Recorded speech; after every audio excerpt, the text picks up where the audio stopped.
The silent caller. I've debated sharing this story because, honestly, it still haunts me, but I need to get it off my chest. Maybe someone out there has gone through something similar or can offer some advice. Anyway, here it is. I'm a 27-year-old woman, and I recently moved to a small city apartment. It was supposed to be a fresh start after a messy breakup. I loved my little place. It was old but charming, and it felt like mine.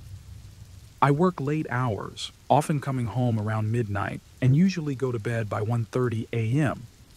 The neighborhood's quiet at night, almost eerily so, but I started noticing strange things almost immediately. Weird noises that I thought were just the building settling, faint creaks, soft knocks in the walls, even footsteps that seemed to echo in the empty hallway outside my door. I brushed it off, thinking I was being paranoid. Looking back, I wish I hadn't ignored it. The first phone call came exactly a week after I moved in. It was 2:02 a.m. I remember the time because I was still scrolling through my phone when it rang. It was an unknown number, so I let it go to voicemail. No message was left, just silence. I thought it was a mistake. Then it happened again the next night and the night after that. Always at 2:02 a.m. Still, no message, just silence. After a week of these calls, I finally picked up.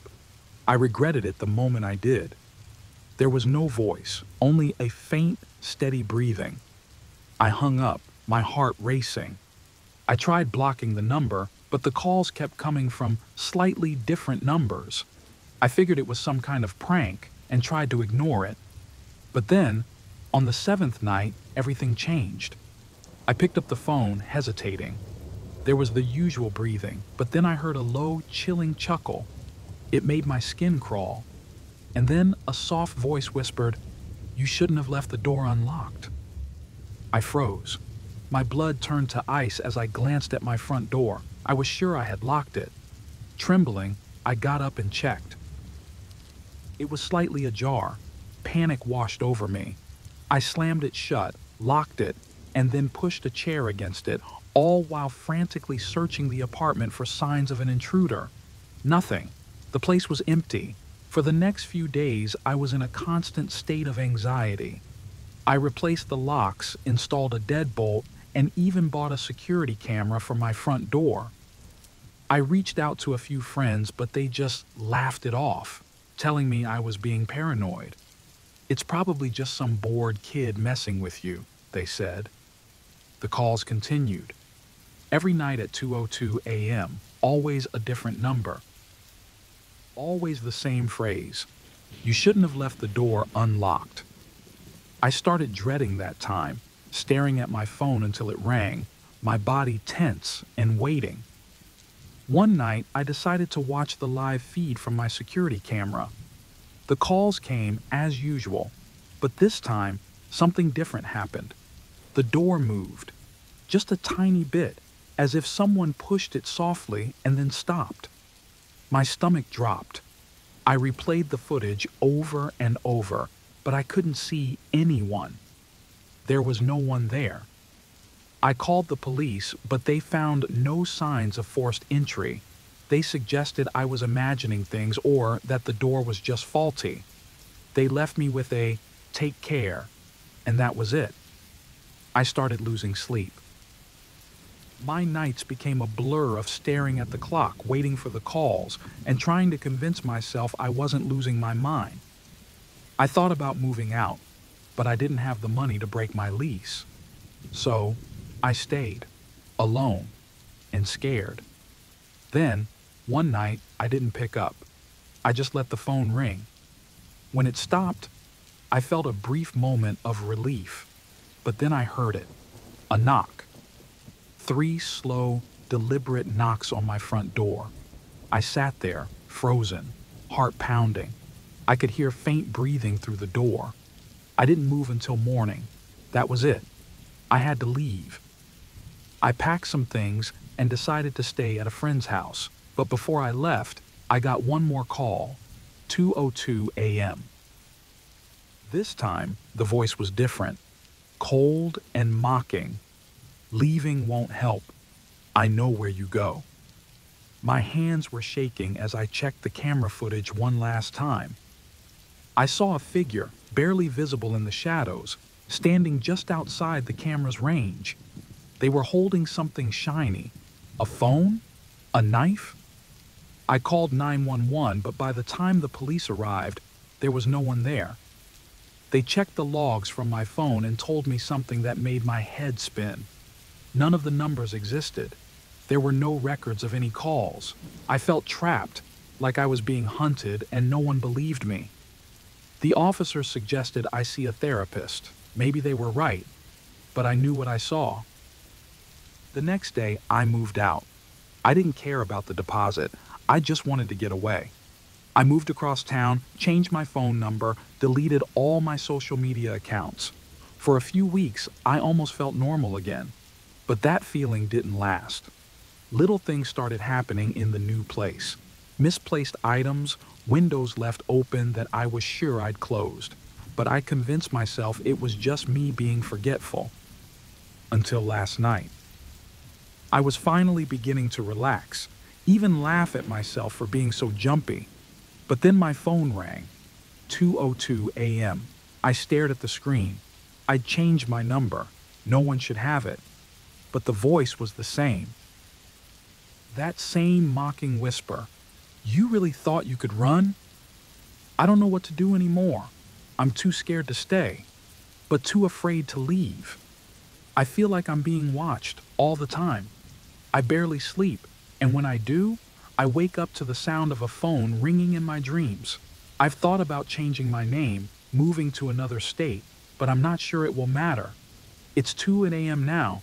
I'm sitting here staring at the clock, waiting for it to happen again. I know it's coming. It always does.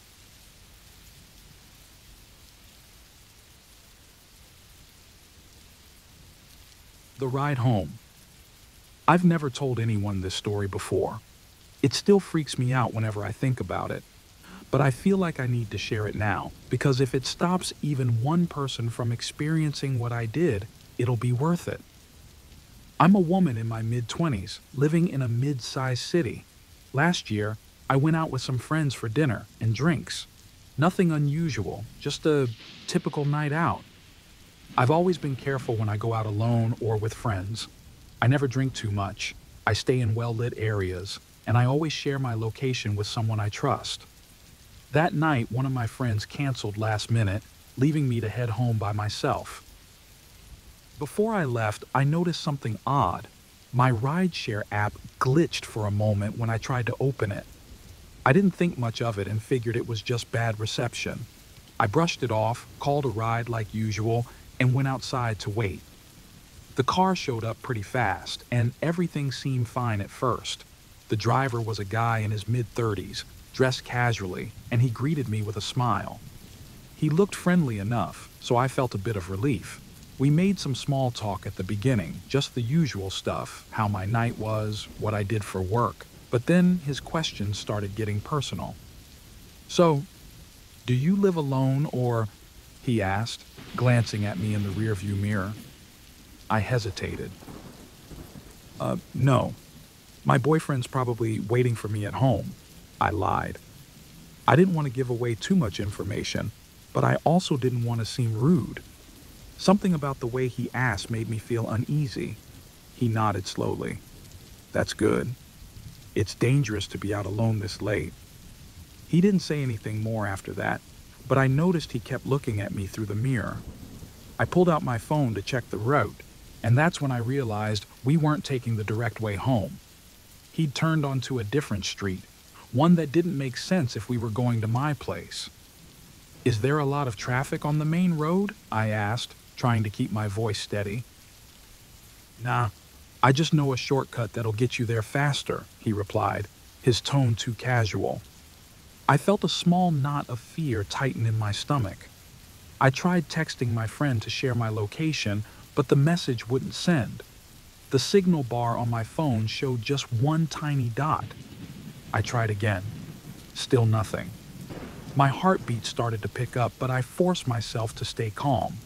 Bad reception, I told myself. Just bad reception. I decided to call my friend instead, pretending to chat casually. Hey, just letting you know I'm on my way home. Yeah, I should be there soon. Is everyone still up? I spoke in a cheerful tone, hoping the driver wouldn't notice the nervous edge in my voice. The driver's eyes flicked up to the mirror again, and I saw his jaw clench. Is everything okay? He asked, his voice suddenly flat. Yeah, just letting my friend know I'm almost there, I lied, forcing a smile. He didn't respond, but I felt the car slow down as he turned onto a dark, narrow street. My heart was pounding so loudly I was sure he could hear it. He pulled over, the car lurching to a stop. Sorry, looks like I've got some car trouble. I'll check it out real quick, he muttered, almost too quietly. He opened the door and got out, glancing around before moving to the front of the car. This was it. I knew it. My mind raced with possibilities. If I stayed in the car, I'd be trapped. I grabbed my purse and phone, and before I could second-guess myself, I yanked open the door and ran. I ran as fast as I could, my legs burning with each step. I heard him shouting behind me, his voice angry, but I didn't turn around. The street was empty, no houses or cars around. But then I saw a small gas station up ahead, its lights glowing faintly in the darkness. I pushed myself harder, my breaths coming in short, desperate gasps. When I finally reached the gas station, I burst through the door, startling the clerk. Please, please help me, I choked out. I think my driver was trying to take me somewhere. The clerk's eyes widened, and he hurried around the counter, grabbing his phone. Are you okay? Did he follow you? I looked out the window, expecting to see the car pull up, but it didn't. The road was empty. I stayed at the gas station, trembling, and called another ride. A woman picked me up this time. She took one look at me and asked if I was all right. I hesitated, but got in. I explained everything as we drove, and she nodded quietly, saying nothing. When I finally got home, I locked every door and window, heart still racing. I opened my rideshare app, but there was no record of my first ride. Confused, I called customer service. They told me the same thing. There was no trip associated with my account for that time. I felt a cold chill run down my spine. If the ride wasn't recorded, did that mean, was he even a real driver? I spent the rest of the night staring at my window, convinced I'd see headlights pull up at any moment. The next day, I went to the police, but there wasn't much they could do. They said it was possible the car had been stolen, or someone had been impersonating a driver. I felt so helpless. I couldn't shake the memory of his smile, his questions, the way he watched me through the mirror. And I kept wondering if he'd done this before, if he'd do it again. I still get anxious in cars now, and I've moved to a new neighborhood since then. I almost never use ride shares anymore. I even thought about getting therapy, but I'm too embarrassed to talk about it. I keep blaming myself for not noticing sooner. Please, always check the license plate and driver's identity before you get in. I almost didn't make it home that night. Oh, and one last thing. About a week later, I got a text from an unknown number. It just said, "Hey, did you get home safe?" I blocked it immediately, but I still feel like he's out there, somewhere, watching, waiting.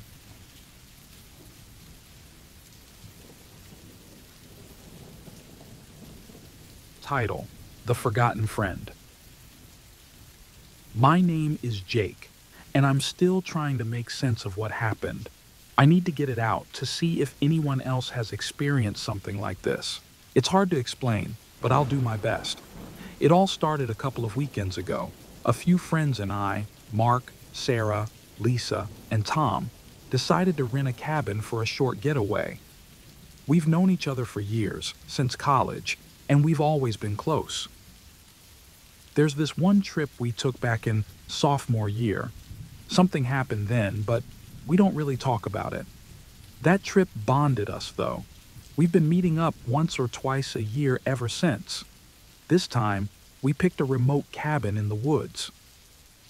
It was supposed to be a chance to escape the daily grind, disconnect, and just enjoy each other's company. When we arrived, everything felt normal. We settled in, unpacked, and soon enough, we were gathered in the living room, drinks in hand, just like always. That's when I first noticed something off about Tom. He seemed distant, distracted almost. I brushed it off at first. Everyone has off days, right? But then he asked Sarah about her recent job change. She looked confused, said she hadn't changed jobs recently. Tom just smiled and said, "My bad. I must have been thinking of someone else." It felt weird. I thought it was déjà vu, but it was more than that. I knew something was wrong, but I couldn't put my finger on it. Later that night, we gathered around a campfire outside, laughing and swapping stories.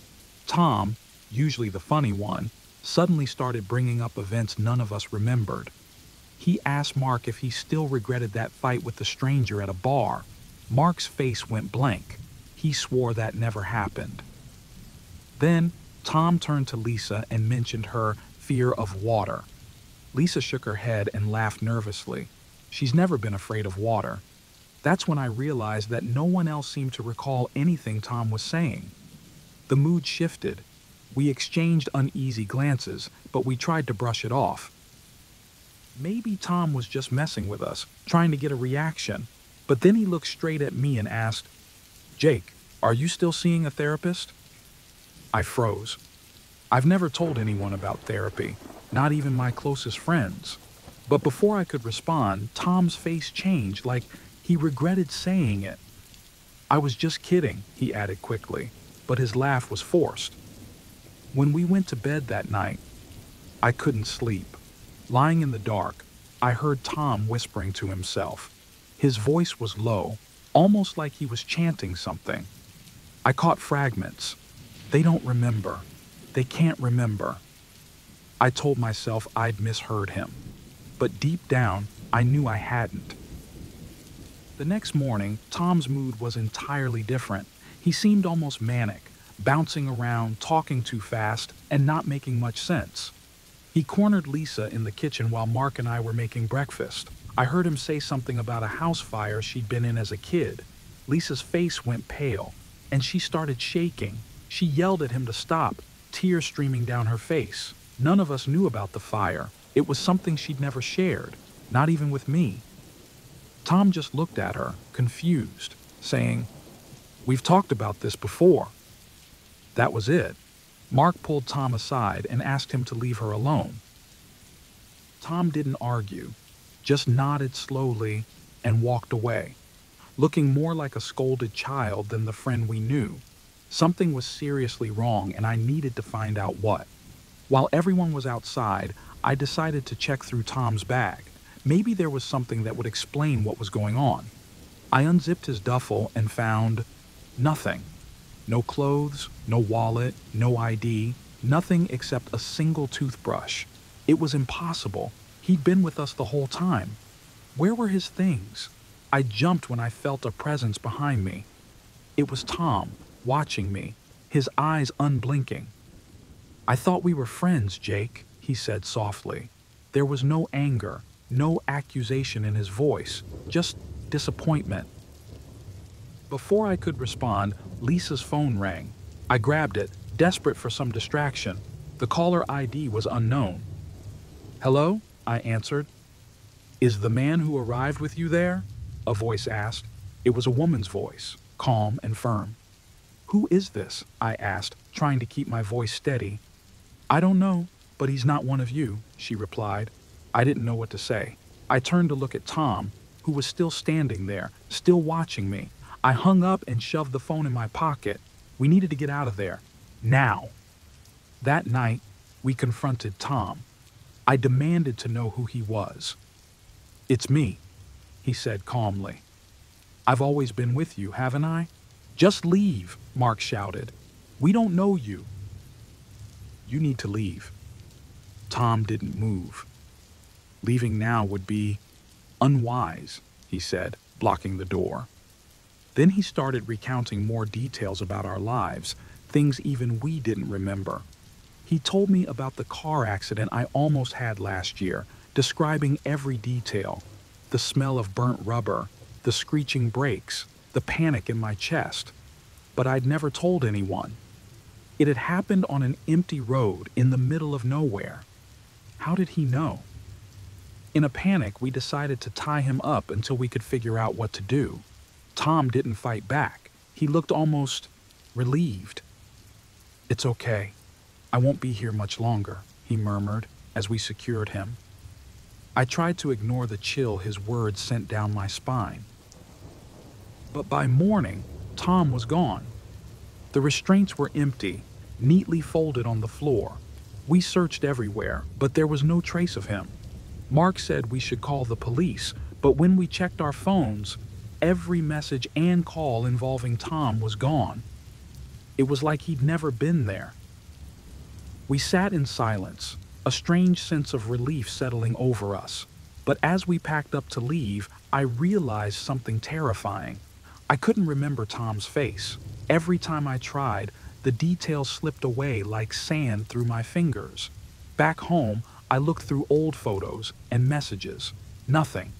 No Tom in any group picture, no text from him. I reached out to Mark, Sarah, and Lisa. None of them remembered him. They insisted it had just been the four of us at the cabin, but I know he was real. I remember. I do. And then, in a flash of memory, I heard his voice again. "You'll forget me, just like before." My blood ran cold. This wasn't the first time.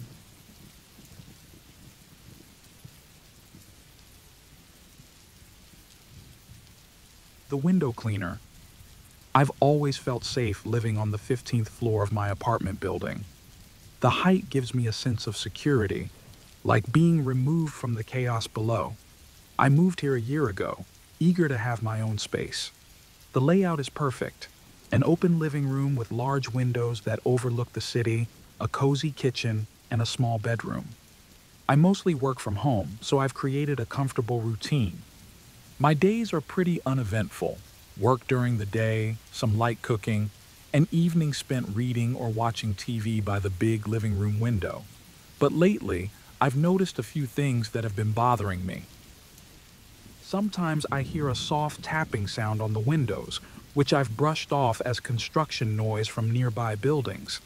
And once, I found my desk chair slightly moved. Another time, a pin I'd left on my desk turned up on the windowsill. I figured I was just being forgetful. That's when I saw him for the first time, the window cleaner. It was a weekday afternoon and I was focused on work when I glanced up and noticed him cleaning the living room windows. I hadn't scheduled any cleaning and I hadn't seen any notices from the building management. He looked to be in his 50s, his face blank and expressionless as he moved the squeegee over the glass. I tried waving to him, but he didn't respond, didn't even look at me. It was odd, but I told myself he was probably just doing his job. A few days later, I saw him again. This time, I was sitting on my couch, laptop open. Out of the corner of my eye, I caught a flash, him pulling out his phone. For a brief second, it looked like he was taking a photo. I squinted, trying to see if he was aiming the phone into my apartment, but then he put it away and continued cleaning. Was I imagining things? I couldn't be sure.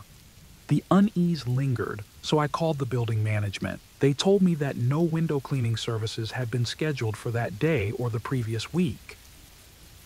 The blood drained from my face. Who the hell was he then? That night, I couldn't stop checking my windows. The fear that someone might be watching me was overwhelming. At one point, I noticed something: faint handprints, smudged on the outside glass. They hadn't been there earlier, and I hadn't opened that window in weeks.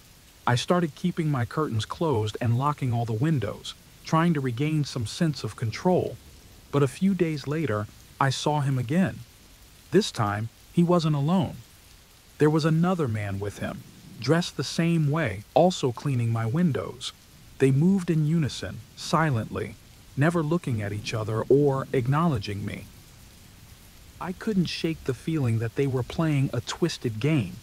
When I looked closer, one of them glanced quickly in my direction, a slight smirk tugging at his lips before he turned away. I called the building management again, demanding answers, but they just repeated what they'd said before. No window cleaners were scheduled. Furious and scared, I asked about surveillance footage, but they told me the cameras only cover the lobby and elevators, not individual floors. I shared my story with a few friends. Most of them told me I was overreacting. "You're just lonely," one said. "Maybe you're working too hard." But I knew something was wrong. I started to doubt myself, but then the next day, I received a text from an unknown number. No message, just a photo attachment. It was a picture of my living room, empty.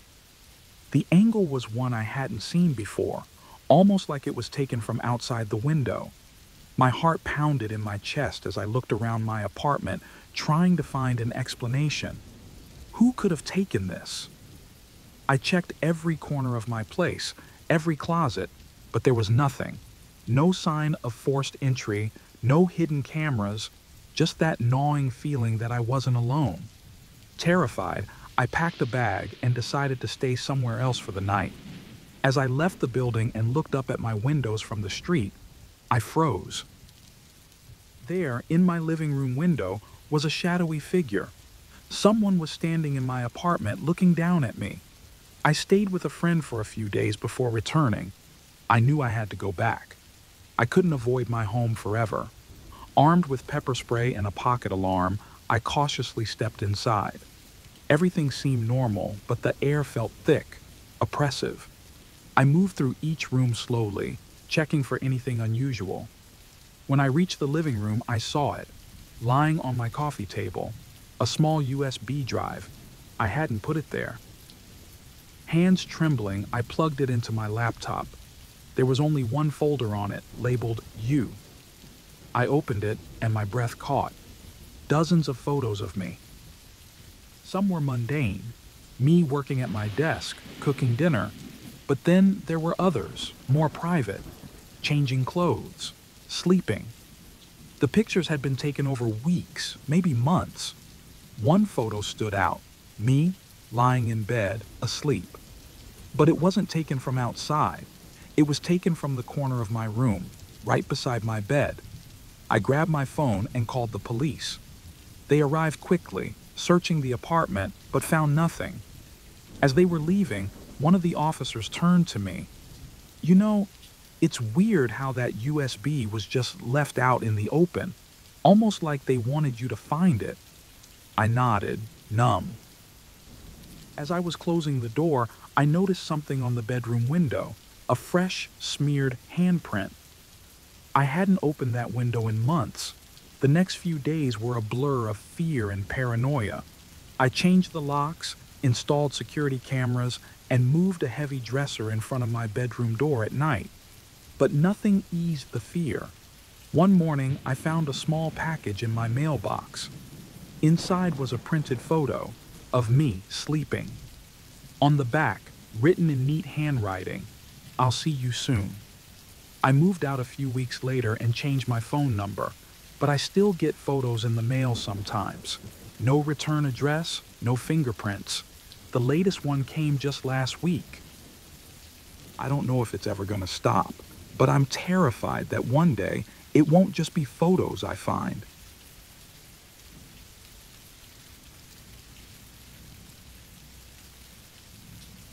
The wrong profile. I never thought I'd be one of those people sharing a creepy dating story, but here I am. I'm in my mid-20s, and after a messy breakup, I decided to give online dating a try. My friends convinced me it was a good way to meet new people. Expand your circle, they said. So, I made a profile on a popular dating app, set up a few pictures, and started swiping. I've always been a private person, though. I never shared too much on social media and kept my accounts on lockdown. So when I matched with Daniel, I made sure to take things slow. His profile looked normal. Pictures of him hiking, playing with a dog, and a short bio that was funny, but not too revealing. We started chatting, and he seemed nice enough. We texted for a couple of weeks before deciding to meet in person. We had dinner at a small Italian restaurant, and it went surprisingly well. We laughed a lot, and I actually felt comfortable with him. As we left the restaurant, I thought I saw someone standing across the street, watching us. It was just for a second, and I convinced myself I was imagining things. I brushed it off, thinking I was just being paranoid. A few days later, I got a message on Instagram from an account with no profile picture. "Did you have a good time with Daniel?" it read. My heart skipped a beat. I didn't recognize the username, and I hadn't told anyone about our date. I replied with a simple, "Who is this?" But there was no response. The next day, a different account sent me another message. "Nice red dress. It looked good on you." That was the dress I wore on my date. Panic started to creep in. Over the next few days, the messages kept coming, each from a different account. They mentioned details about my routine, like my favorite coffee shop and the park I went to on weekends. I tried reaching out to Daniel, but his profile had vanished from the app. It was as if he never existed. I deleted my dating profile, blocked the anonymous accounts, and tried to forget about it. That's when I got the text message on my phone. "Deleting your profile won't make me forget you." I didn't recognize the number, and it was untraceable. The situation only got worse from there. I started getting phone calls late at night. Sometimes the caller would just breathe into the phone, and other times they'd whisper things like, "I see you." I changed my number, but the calls continued. I went through all my social media settings, making sure everything was private, but the messages kept appearing, describing things I'd done during the day, places I'd been to. I went to the police, but they told me there wasn't much they could do since there was no direct threat. They advised me to keep records of everything and to stay vigilant. That's when I started to feel truly scared. I changed my routines, stopped going to my usual spots, and avoided being out alone. One night, I looked out my window and saw a shadowy figure standing outside my apartment building.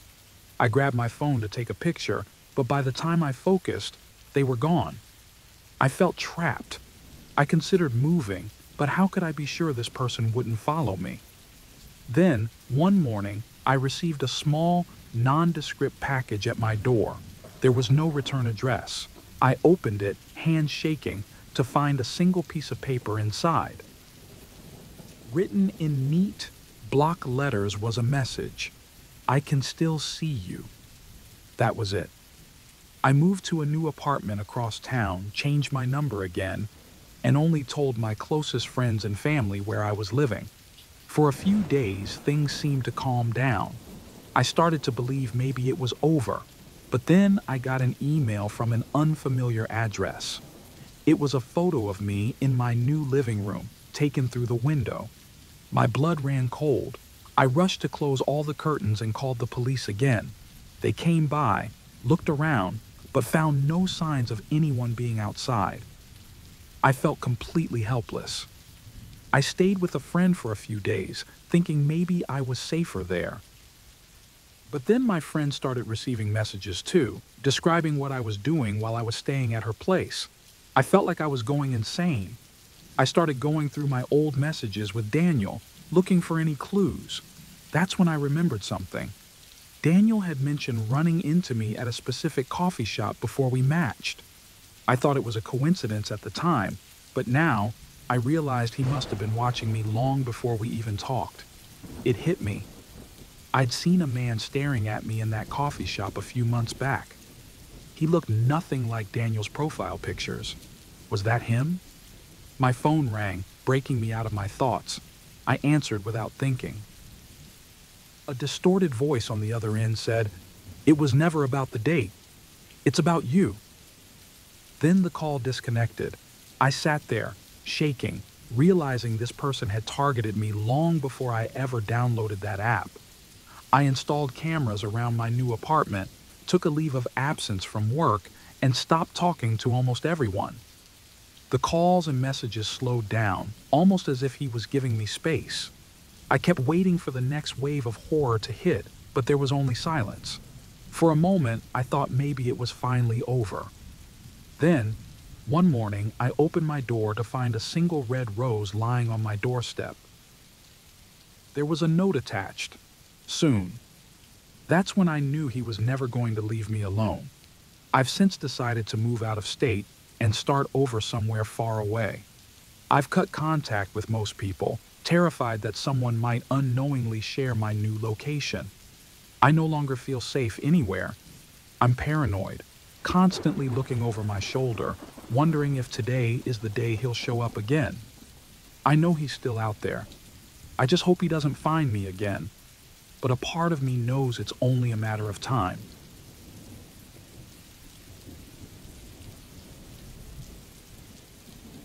The hospital shift. I've been working the night shift at a small hospital for a few years now. It's not a job for everyone. Long hours, hardly any sleep, and an unsettling silence that makes time crawl. The quiet of an empty hallway can be comforting, but it's also when things start to feel off. The hospital has its quirks. There are the usual unexplained noises, like creaks from empty rooms or the occasional flicker of overhead lights. Most nights, I'm too tired to think much about it. But over the past few shifts, there's been this nagging feeling I can't shake, like something's lurking just beyond the edge of my perception.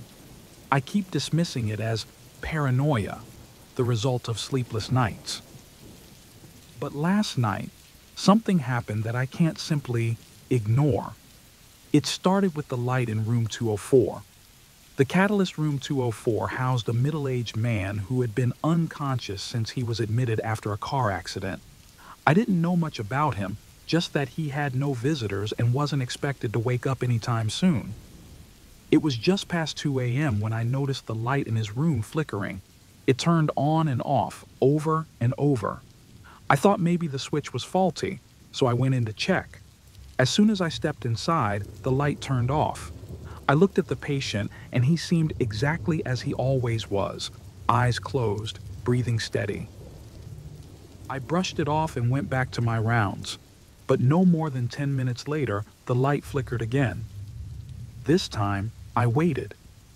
I stood outside his room, staring through the small window, watching. The light blinked twice, then shut off completely.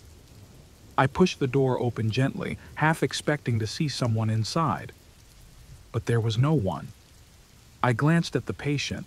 Nothing had changed. Or so I thought. His right arm, it was lying across his chest. I remembered distinctly that when I checked earlier, both arms were at his sides. It was a minor detail, something that could easily be dismissed, but it sent a chill through me. I reached out, feeling the sheets, searching for some logical explanation. Maybe I had misremembered. Just as I was about to leave, a soft rustling sound came from behind me. I whipped around, heart pounding. The room was silent. There was no movement, no shadows, nothing but the quiet hum of the machines. I stepped out, trying to steady my breathing, telling myself I was overreacting. Escalation of horror. For the next few hours, I tried to focus on my other duties, but every time I walked past room 204, I felt a strange pull. Eventually, I couldn't help myself. I went back, sitting quietly in the dark corner of the room, watching. The minutes dragged by. I was about to give up when I heard it again, soft scraping, like something being dragged across the floor.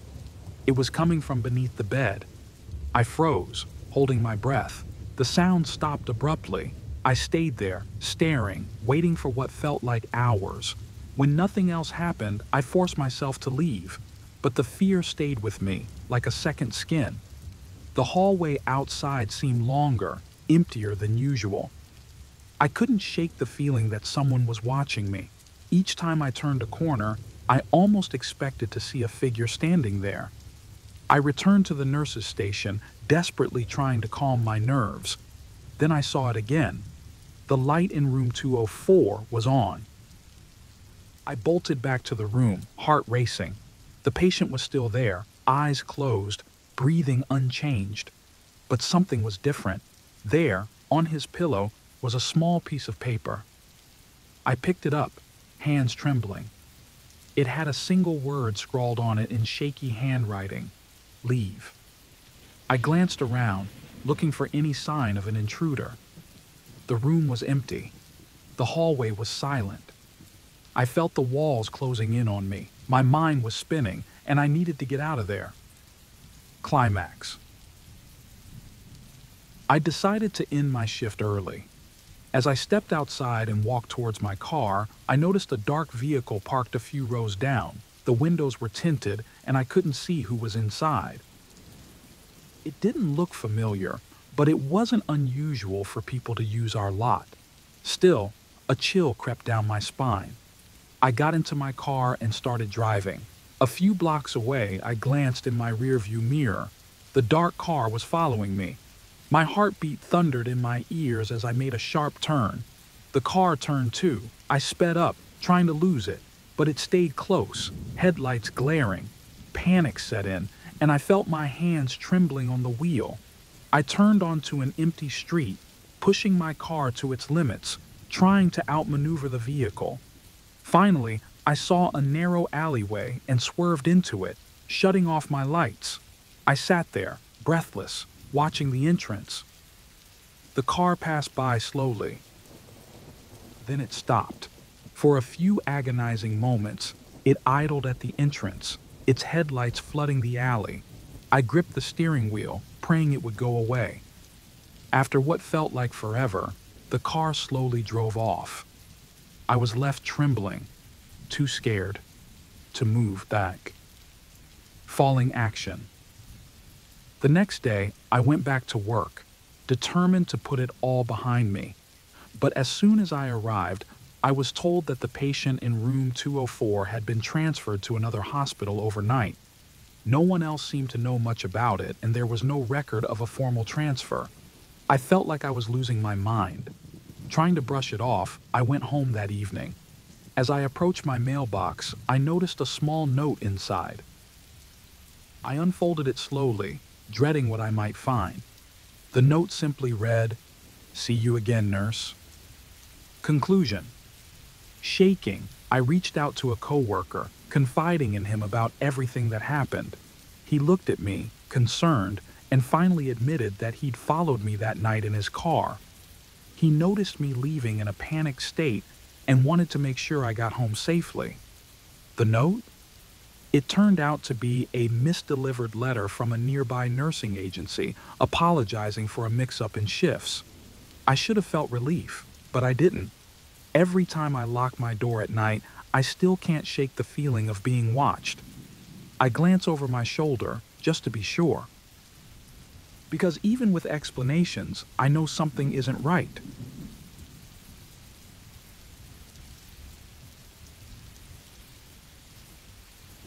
The local legend, the hike that I wish I never took. Hey, everyone, I'm not sure where else to share this, so I'm turning to you all. I've been a freelance journalist for a few years now, mostly covering human interest stories in small, off-the-beaten-path towns. I'm not into thrill-seeking or chasing urban legends, but I do have a soft spot for exploring forgotten places. That's how I ended up in Pine Hollow, a small, sleepy town surrounded by woods. I went there to look into a string of disappearances linked to a local hiking trail. What I found, well, let's just say it's been a few months, and I'm still not sure how to process it. It started with a few old news clippings I stumbled upon. The articles mentioned hikers and visitors who'd gone missing over the years, but no one outside of town seemed to care. I thought it was just an exaggerated local story, the kind small towns cling to for some sense of mystery. But when I got to Pine Hollow and brought up the trail, the look in people's eyes told me they were genuinely scared. I tried to get a few interviews, but most people just avoided me or gave vague answers. Except for an old man at the general store who quietly muttered, People go missing because they ignore the warnings. I brushed it off. How bad could a hiking trail be? I've been on dozens of trails for my stories. But as I was leaving the store, a middle-aged woman rushed over to me. Her eyes were wide, and her voice was shaking as she said, "If you're going up there, don't look at the trees." Before I could ask what she meant, she turned and walked away quickly, leaving me confused and curious. Determined to see what this was all about, I got a map from the town hall. It was hand-drawn and seemed incomplete, like whoever made it had given up halfway. There was no clear endpoint for the trail, just a blurred area labeled unmarked territory. I shrugged it off, telling myself it was probably just some local superstition. But a weird sense of unease settled in my gut. The next morning, I set off on the hike. It started off like any other trail, well-trodden dirt paths, sunlight filtering through the canopy, birds chirping. I took a few notes, sketched a rough map, and recorded some thoughts for my blog. The first few miles were uneventful, but then I began noticing odd carvings on the trees. They were faint symbols I didn't recognize, almost blending in with the bark. I took a few photos, but I still didn't think much of it. As I moved deeper into the woods, the atmosphere changed. The forest became eerily quiet. No more birds or rustling leaves, just the crunch of my footsteps. The symbols on the trees became more frequent, and the uneasy feeling in my gut turned into a tight knot of fear.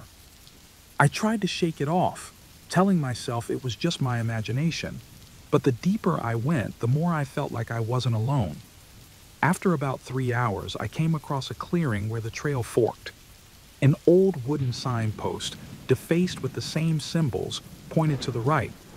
I hesitated, but decided to follow it. After another mile, I found something that made my blood run cold, a collection of faded photographs pinned to a tree.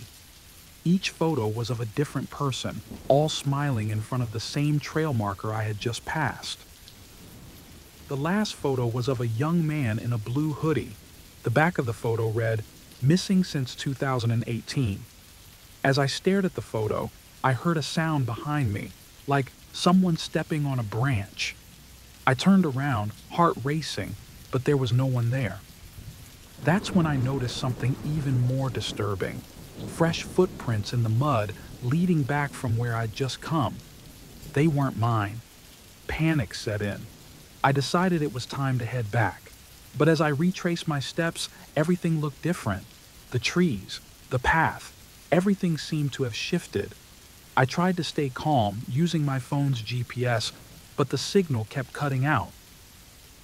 I cursed myself for coming alone, for not telling anyone exactly where I'd be. My pulse was racing, and I broke into a jog, then a run. Up ahead, I heard voices. Relief washed over me, thinking I'd found other hikers. But as I got closer, something felt off. The voices were tense, almost desperate. I slowed down, creeping forward until I saw a small group standing around a fire pit. They were arguing in hushed tones. One of them was holding a picture. It was the same photo of the young man in the blue hoodie. "We have to stop him," someone said. I tried to back away quietly, but I stepped on a dry twig. It snapped loudly. The group fell silent and turned their heads in unison toward me. My heart felt like it was about to explode. I ducked behind a tree, trying to make myself as small as possible. I could hear them moving, searching, but I didn't dare look. After what felt like an eternity, they seemed to give up. "Another lesson, then," I heard one of them say before they melted into the forest. When I finally looked up, I saw something carved into the tree I was hiding behind. The same symbol I'd been seeing all day. Below it, freshly scratched into the bark, was a chilling message. "You shouldn't have come." I ran. I didn't care where I was going. I just ran. Branches whipped at my face, roots caught my feet, but I didn't stop. I felt eyes on me, felt the weight of unseen gazes, but I kept going until I burst out onto the main road, lungs burning and legs trembling. I made it back to my car and sped away, hands shaking on the steering wheel. When I got back to town, I checked my phone. The photos of the symbols and the people were still there. But then a notification popped up. An unknown number had sent me a message. Did you enjoy your hike? I haven't gone back to Pine Hollow since. I tried to report what happened, but without clear evidence, the authorities brushed me off. I haven't been able to shake the feeling that I'm still being watched. A few days after I got home, I received an unmarked letter in my mailbox. Stop digging, or you'll be next. I'm seriously considering quitting journalism altogether. Has anyone else heard of Pine Hollow? If so, what happened to you? I'll update if anything else happens. If I can.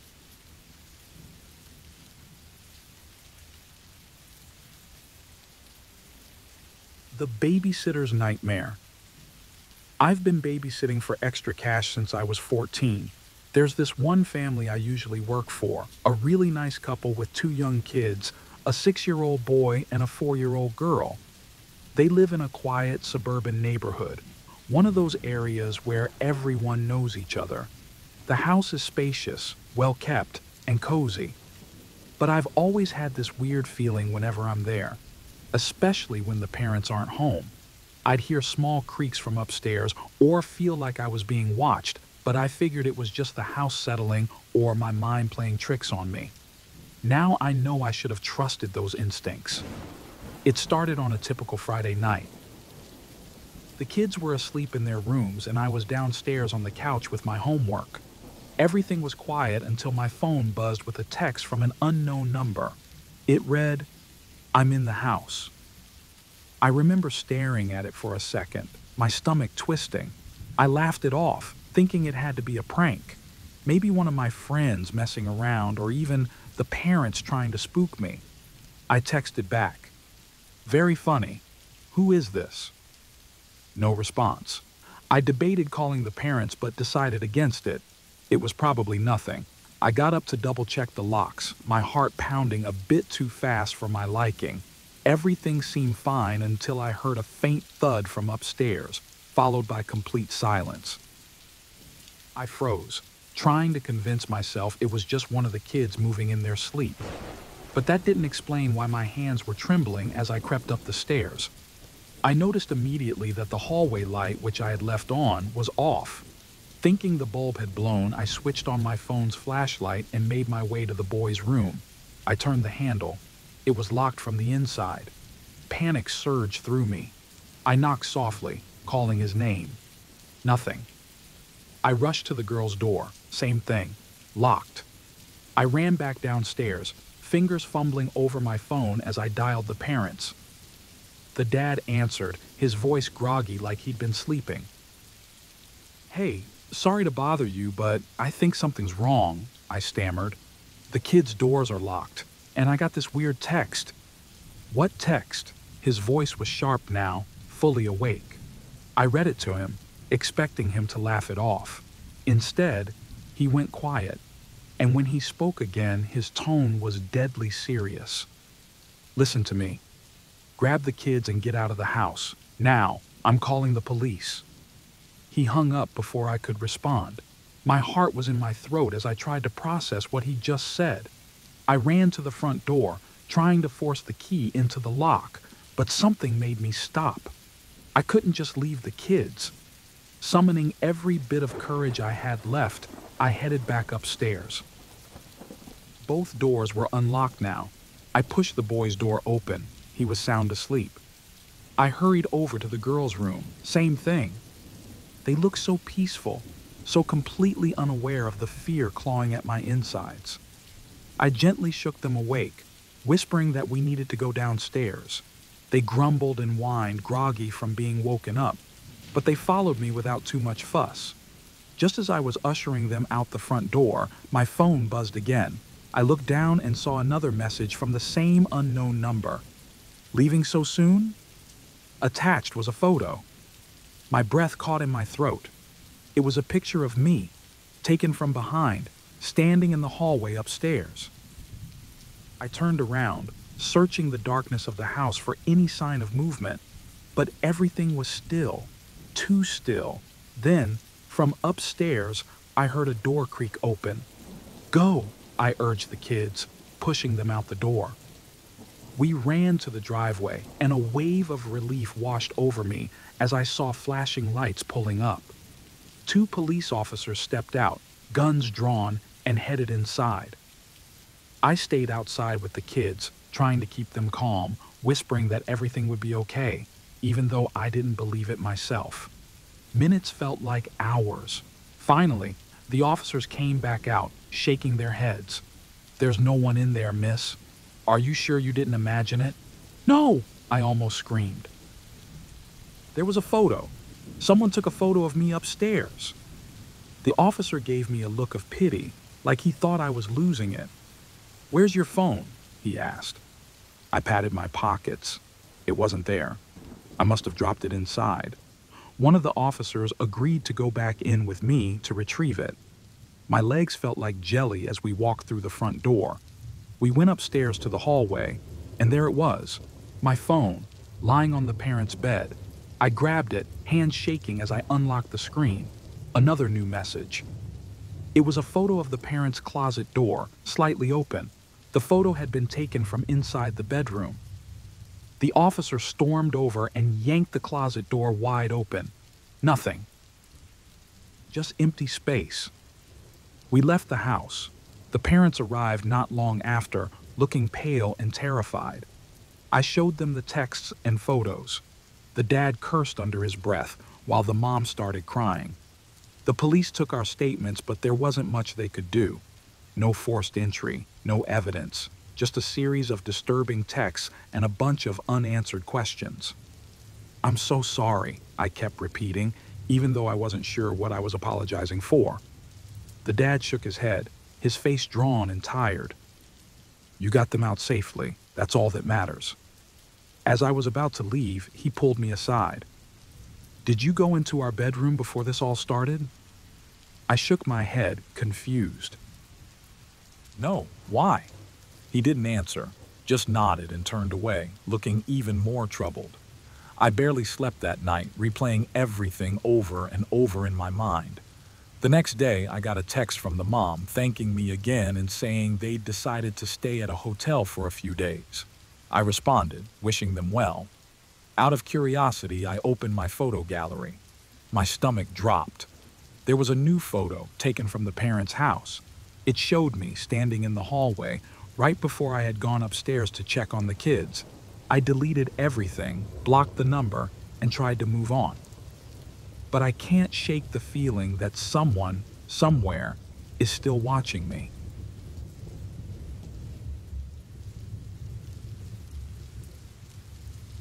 The Sleepwalker. Posted by You Throwaway Sleepless 93. I'm not even sure where to start with this. I'm still trying to convince myself it didn't happen, but maybe writing it all out will help, so here it goes. About 6 months ago, I moved into a small house in a quiet suburban neighborhood. I was in my early 30s, fresh out of a messy breakup and looking forward to some peace and quiet. It felt good to be alone, to have my own space and start over. My days were pretty routine. Morning jogs, work from home, and evenings spent watching TV or scrolling through Reddit. It was lonely at times, but after what I'd been through, I figured a little isolation was good for me. At first, everything was fine, but I started noticing small things that seemed off.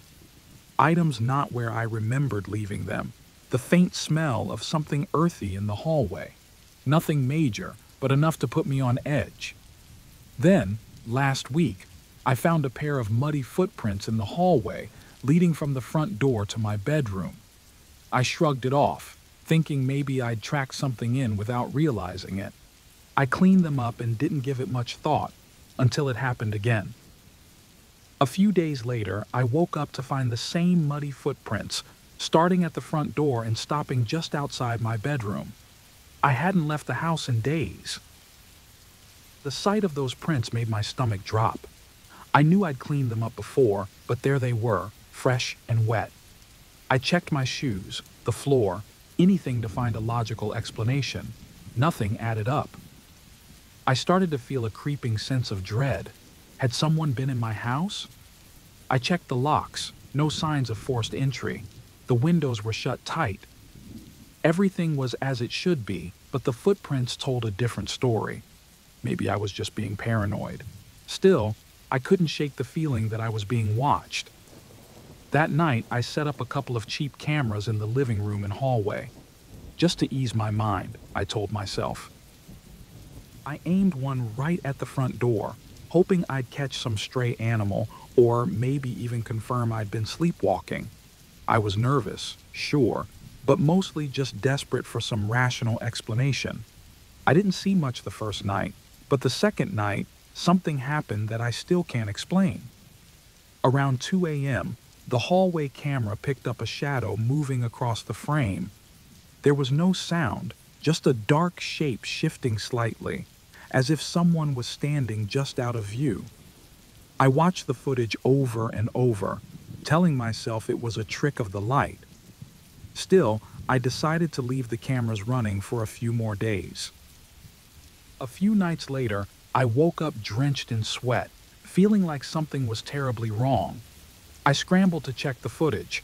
What I saw made my blood run cold. It was me, sleepwalking. I got up from the couch, walked slowly to the front door, but didn't open it. Instead, I just stood there for several minutes staring at it. Then I turned and faced the camera directly. I stayed like that, motionless, eyes wide open. It felt like I was staring straight at myself through the screen. After what seemed like forever, I turned and walked back to bed.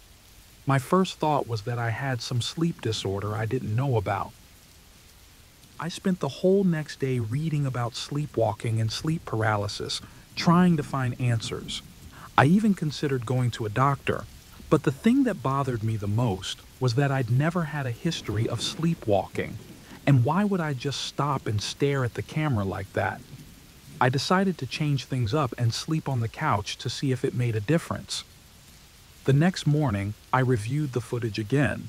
This time, what I saw terrified me more than I thought possible. As I sleepwalked toward the door, a second pair of muddy footprints appeared behind me, following my every move. I could see a faint outline of feet just at the edge of the camera's view, disappearing as soon as I turned around.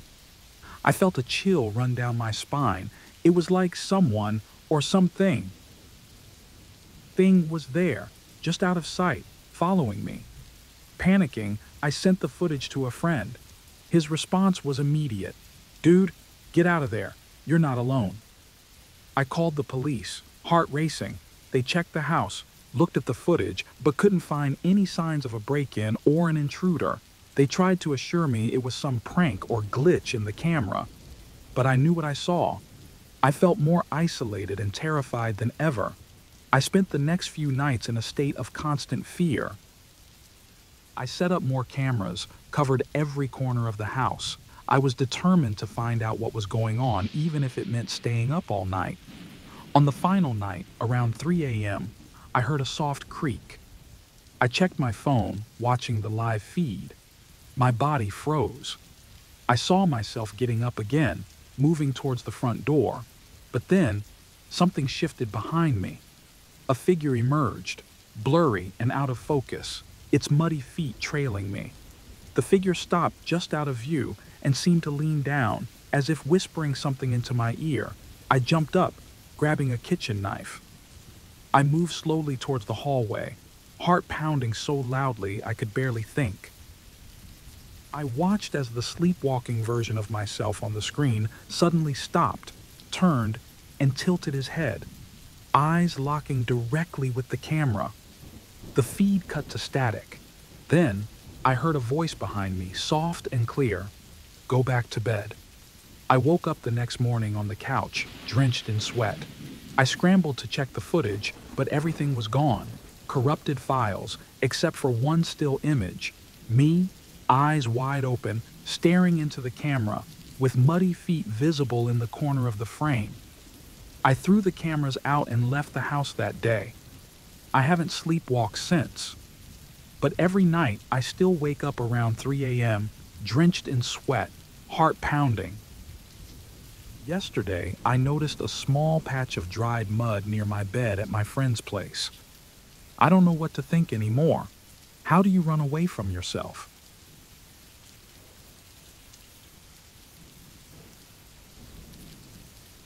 The highway incident. I'm just a regular person.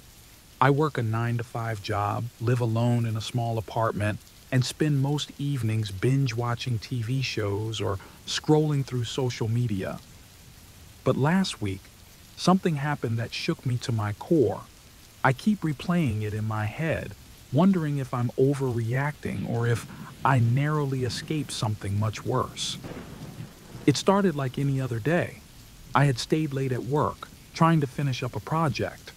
By the time I left the office, it was well past 11 p.m.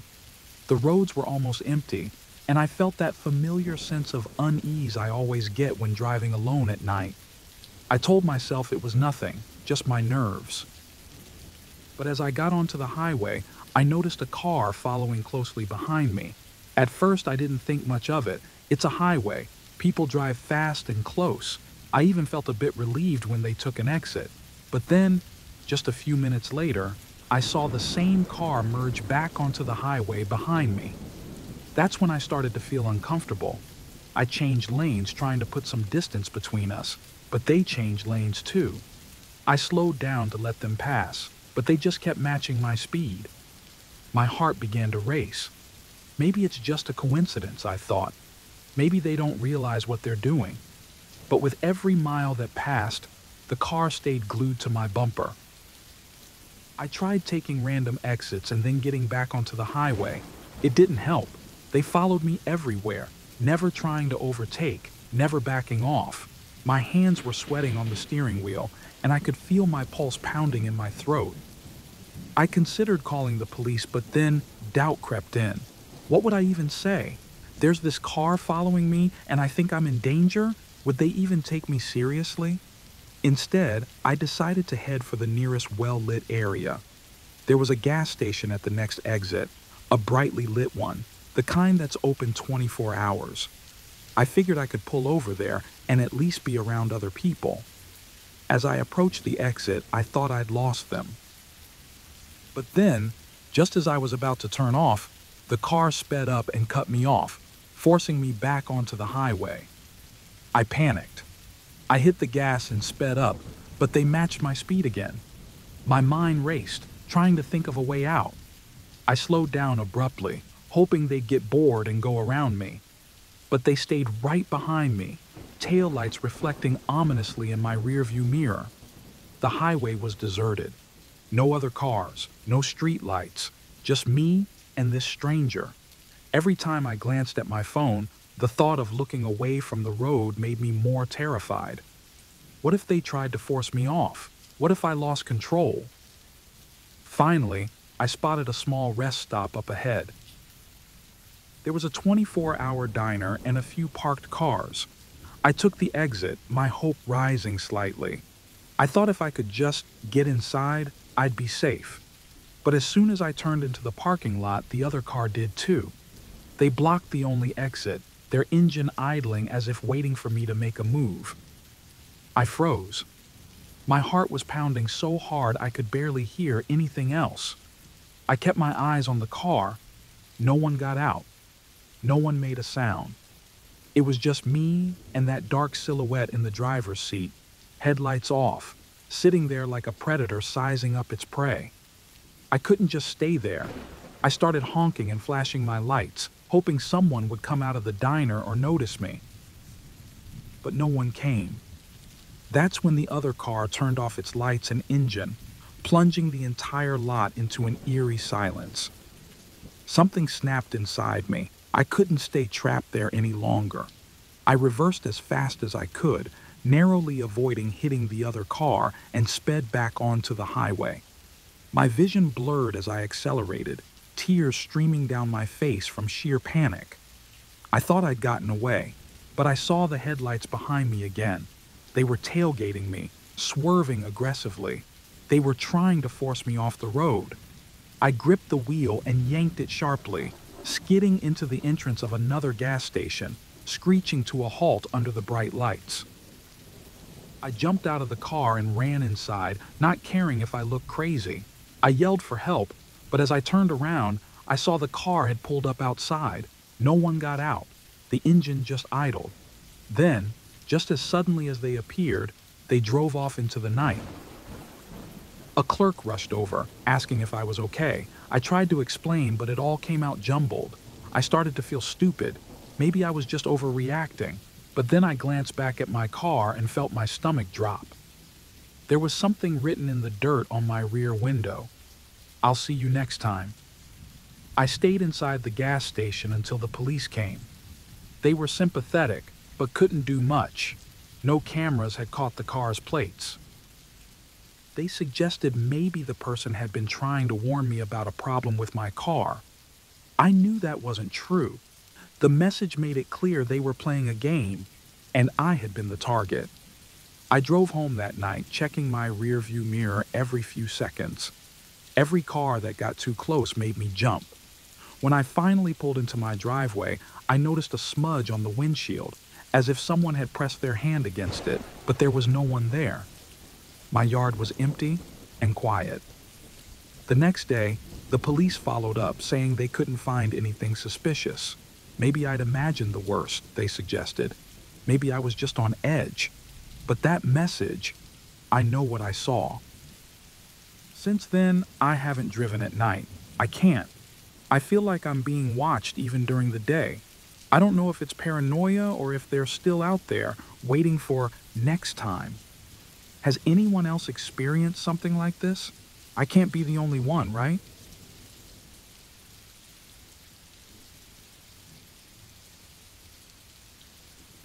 The suspicious Airbnb.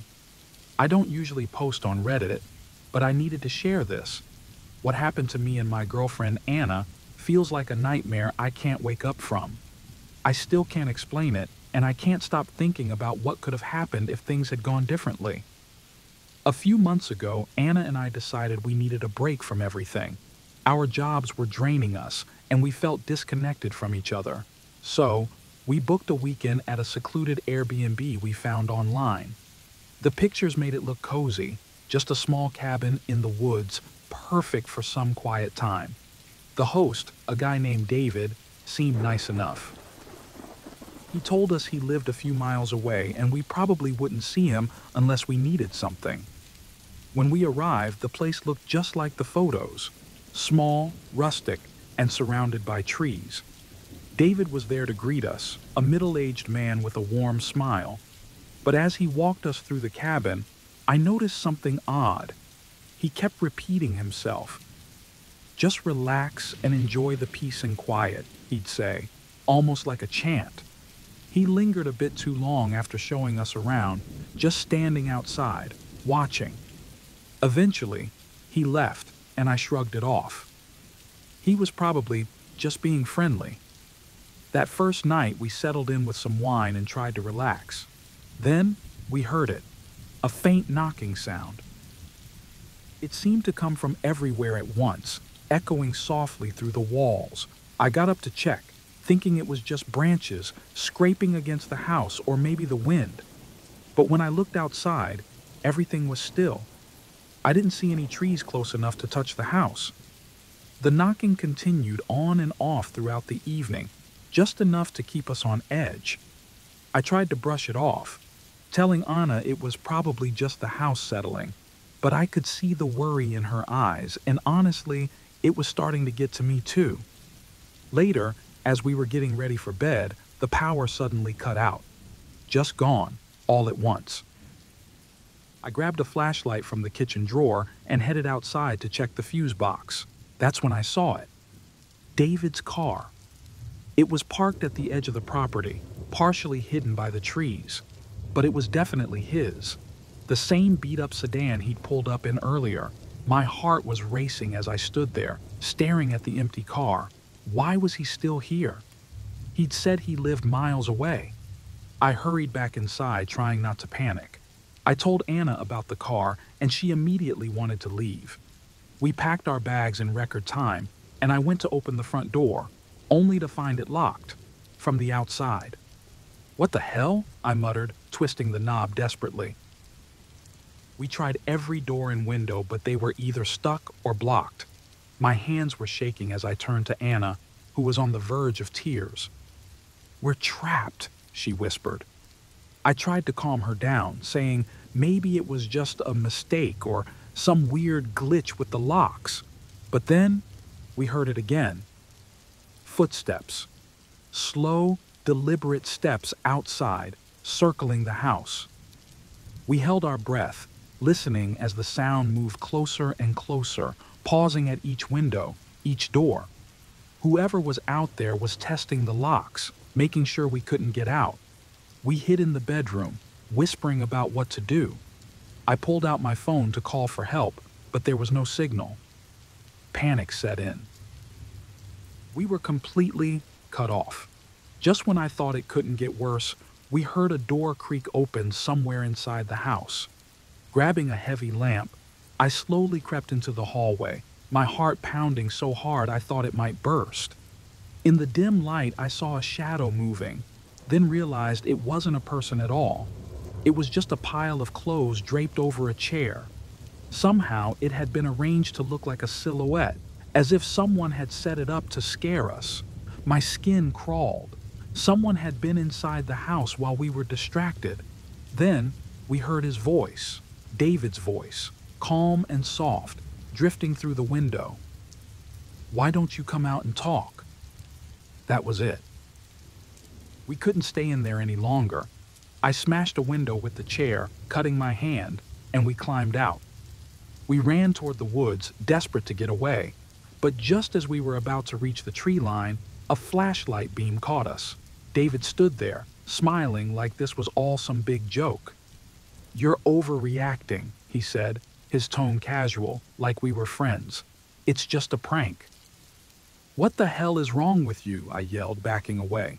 But he didn't move. He just stood there, smiling. "No one's coming to help you out here," he said, his voice almost sing-song. He started talking about how he liked to test his guests, see how far they'd go before they broke. He said it was harmless fun, but there was something in his eyes that made my blood run cold. "Come on," he said, gesturing toward his car. "Let's finish the night in comfort." I didn't even look at Anna. I just grabbed her hand and we ran. Back to the house, back through the broken window. We barricaded ourselves inside, our minds racing. We heard him walking around outside, tapping on the windows, humming a tuneless song. The hours dragged by like a nightmare.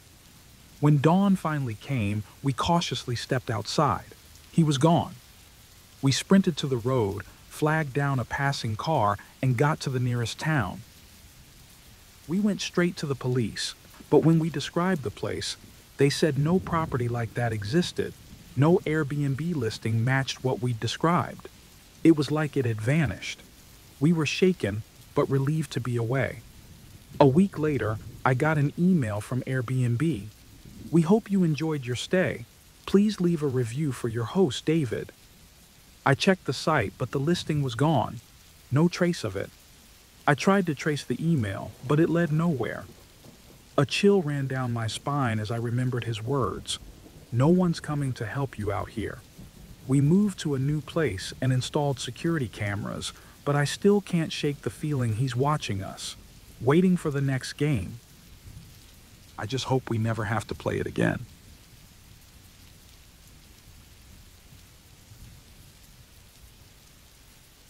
The wrong turn. I wasn't looking for trouble. I never do. I'm just your average guy, mid-30s, desk job, no particular love for thrill-seeking. But one evening last year, I found myself in a situation I can't quite explain. I still have trouble believing it really happened. It was late, maybe around 11 p.m. I had been driving back from a work conference in a town I wasn't familiar with. My GPS kept rerouting me due to road closures, and I decided to take a shortcut down a smaller road to save some time. The further I drove, the fewer signs of life I saw. No houses, no other cars. The silence was almost suffocating. My unease grew when I noticed a car parked by the side of the road, headlights off, but the interior light was on. It was empty. I couldn't say why, but something about it felt wrong. I dismissed it as my mind playing tricks on me and kept driving.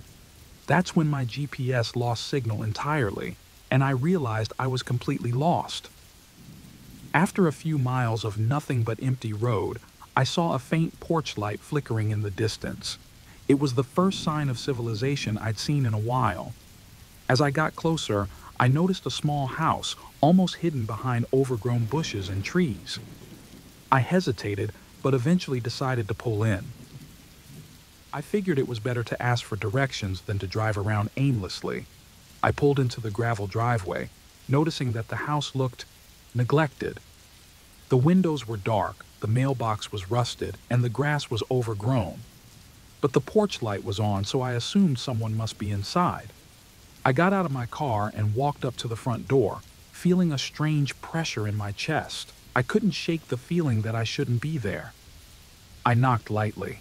For a moment, nothing happened, and I considered just turning back. Then, the door creaked open, and an elderly woman peeked out. Hi. Sorry to bother you this late, but I'm lost," I began awkwardly. Her eyes widened as if I'd just told her something terrible. "You shouldn't be here," she whispered, her voice shaking. "No one lives here. You need to leave. Now." I was stunned. The way she said it, it didn't feel like a suggestion. It felt like a warning. I just need directions.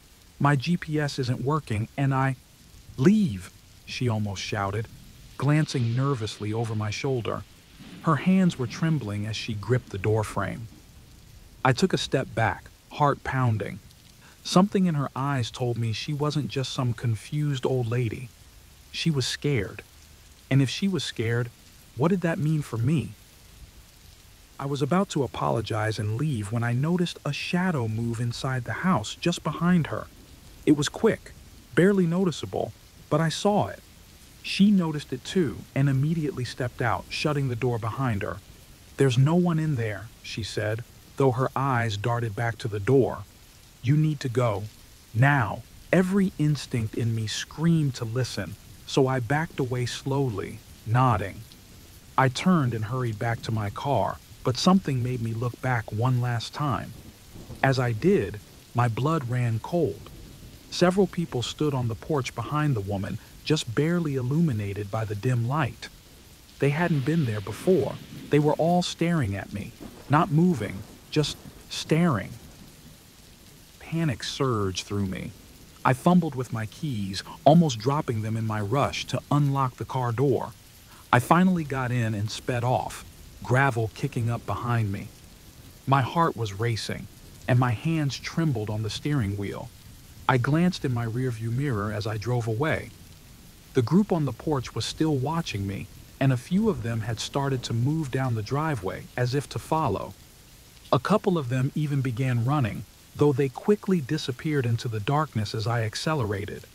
For the next few minutes, I drove blindly, unsure where I was going. The narrow road twisted and turned, and I nearly crashed several times.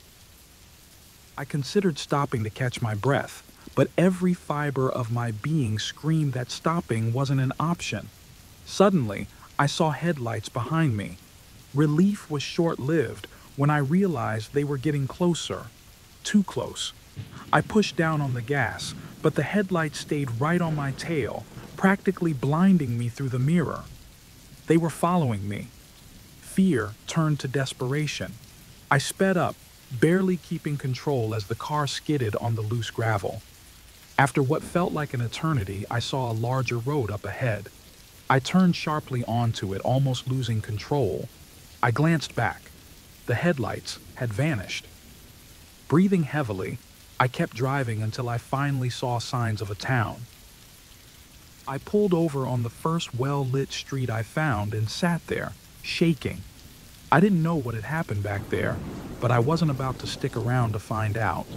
I pulled out my phone, hoping for some sense of normalcy. There was a missed call notification from an unknown number. I played the voicemail, my heart still pounding. Static. Just static. And then, faintly, a voice, whispering my name. I hung up, feeling the hairs on my neck stand up. I drove straight home, checking my mirrors the entire way. When I finally got in, I locked every door and window, checking them twice. But I couldn't shake the feeling that I was still being watched. I barely slept that night, jumping at every little sound. Around 3 a.m., I got a text from an unknown number. You shouldn't have stopped. I deleted it instantly, but the fear stayed with me. The next day, I went to the local police station and told them everything. The officer on duty listened quietly, then shook his head. That house has been abandoned for over 20 years. No one's supposed to be out there. I felt a chill run down my spine. I left quickly, deciding to drive by the area once more in daylight, just to see for myself. The house was a ruin. No lights, no sign of life. As I drove past, I thought I saw something move inside, but when I blinked, it was gone. I sped away, vowing never to return. But as I glanced in the rearview mirror, I saw it, a figure standing in the doorway, watching me leave.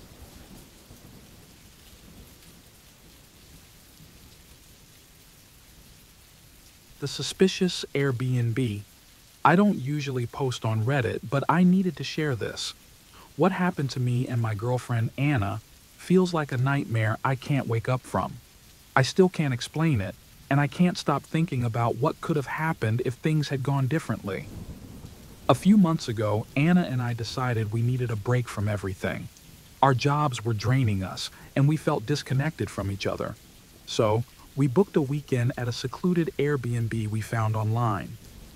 The pictures made it look cozy, just a small cabin in the woods, perfect for some quiet time. The host, a guy named David, seemed nice enough. He told us he lived a few miles away and we probably wouldn't see him unless we needed something. When we arrived, the place looked just like the photos, small, rustic, and surrounded by trees. David was there to greet us, a middle-aged man with a warm smile. But as he walked us through the cabin, I noticed something odd. He kept repeating himself. Just relax and enjoy the peace and quiet, he'd say, almost like a chant. He lingered a bit too long after showing us around, just standing outside, watching. Eventually, he left, and I shrugged it off. He was probably just being friendly. That first night, we settled in with some wine and tried to relax. Then, we heard it, a faint knocking sound. It seemed to come from everywhere at once, echoing softly through the walls. I got up to check, thinking it was just branches scraping against the house or maybe the wind. But when I looked outside, everything was still. I didn't see any trees close enough to touch the house. The knocking continued on and off throughout the evening, just enough to keep us on edge. I tried to brush it off, telling Anna it was probably just the house settling, but I could see the worry in her eyes, and honestly, it was starting to get to me too. Later, as we were getting ready for bed, the power suddenly cut out. Just gone, all at once.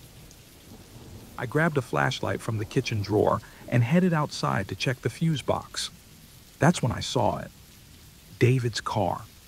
It was parked at the edge of the property, partially hidden by the trees, but it was definitely his.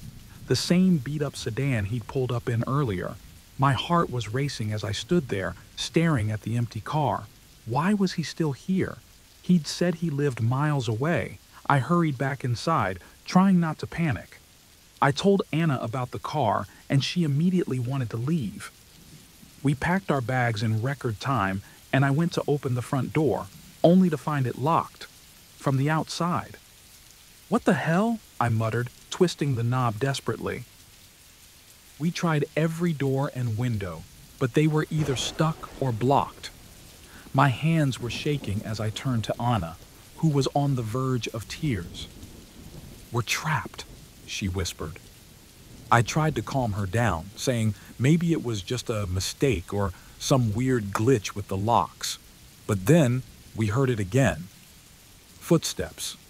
Slow, deliberate steps outside, circling the house. We held our breath, listening as the sound moved closer and closer, pausing at each window, each door. Whoever was out there was testing the locks, making sure we couldn't get out. We hid in the bedroom, whispering about what to do. I pulled out my phone to call for help, but there was no signal. Panic set in. We were completely cut off. Just when I thought it couldn't get worse, we heard a door creak open somewhere inside the house. Grabbing a heavy lamp, I slowly crept into the hallway, my heart pounding so hard I thought it might burst. In the dim light, I saw a shadow moving, then realized it wasn't a person at all. It was just a pile of clothes draped over a chair. Somehow, it had been arranged to look like a silhouette, as if someone had set it up to scare us. My skin crawled. Someone had been inside the house while we were distracted. Then we heard his voice, David's voice, calm and soft, drifting through the window. "Why don't you come out and talk?" That was it. We couldn't stay in there any longer.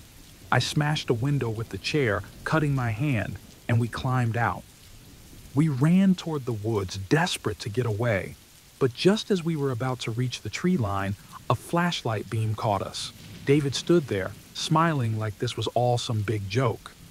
"You're overreacting," he said, his tone casual, like we were friends. "It's just a prank." "What the hell is wrong with you?" I yelled, backing away. But he didn't move. He just stood there, smiling. "No one's coming to help you out here," he said, his voice almost sing-song. He started talking about how he liked to test his guests, see how far they'd go before they broke. He said it was harmless fun, but there was something in his eyes that made my blood run cold. "Come on," he said, gesturing toward his car. "Let's finish the night in comfort." I didn't even look at Anna. I just grabbed her hand, and we ran. Back to the house, back through the broken window. We barricaded ourselves inside, our minds racing. We heard him walking around outside, tapping on the windows, humming a tuneless song. The hours dragged by like a nightmare. When dawn finally came, we cautiously stepped outside. He was gone. We sprinted to the road, flagged down a passing car, and got to the nearest town. We went straight to the police, but when we described the place, they said no property like that existed. No Airbnb listing matched what we'd described. It was like it had vanished. We were shaken, but relieved to be away. A week later, I got an email from Airbnb. "We hope you enjoyed your stay. Please leave a review for your host, David." I checked the site, but the listing was gone. No trace of it. I tried to trace the email, but it led nowhere. A chill ran down my spine as I remembered his words. "No one's coming to help you out here."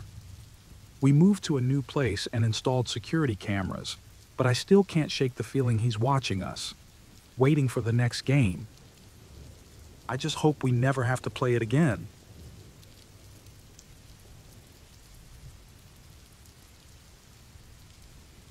The suspicious Airbnb.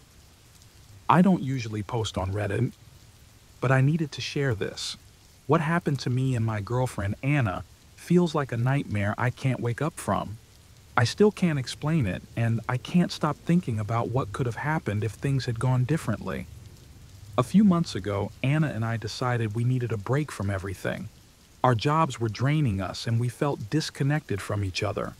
So, we booked a weekend at a secluded Airbnb we found online. The pictures made it look cozy.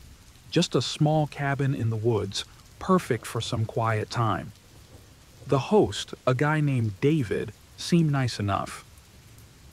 He told us he lived a few miles away and we probably wouldn't see him unless we needed something. When we arrived, the place looked just like the photos, small, rustic, and surrounded by trees. David was there to greet us, a middle-aged man with a warm smile. But as he walked us through the cabin, I noticed something odd. He kept repeating himself, "Just relax and enjoy the peace and quiet." he'd say, almost like a chant. He lingered a bit too long after showing us around, just standing outside, watching. Eventually, he left, and I shrugged it off. He was probably just being friendly. That first night, we settled in with some wine and tried to relax. Then, we heard it, a faint knocking sound. It seemed to come from everywhere at once, echoing softly through the walls. I got up to check, thinking it was just branches scraping against the house or maybe the wind. But when I looked outside, everything was still. I didn't see any trees close enough to touch the house. The knocking continued on and off throughout the evening, just enough to keep us on edge.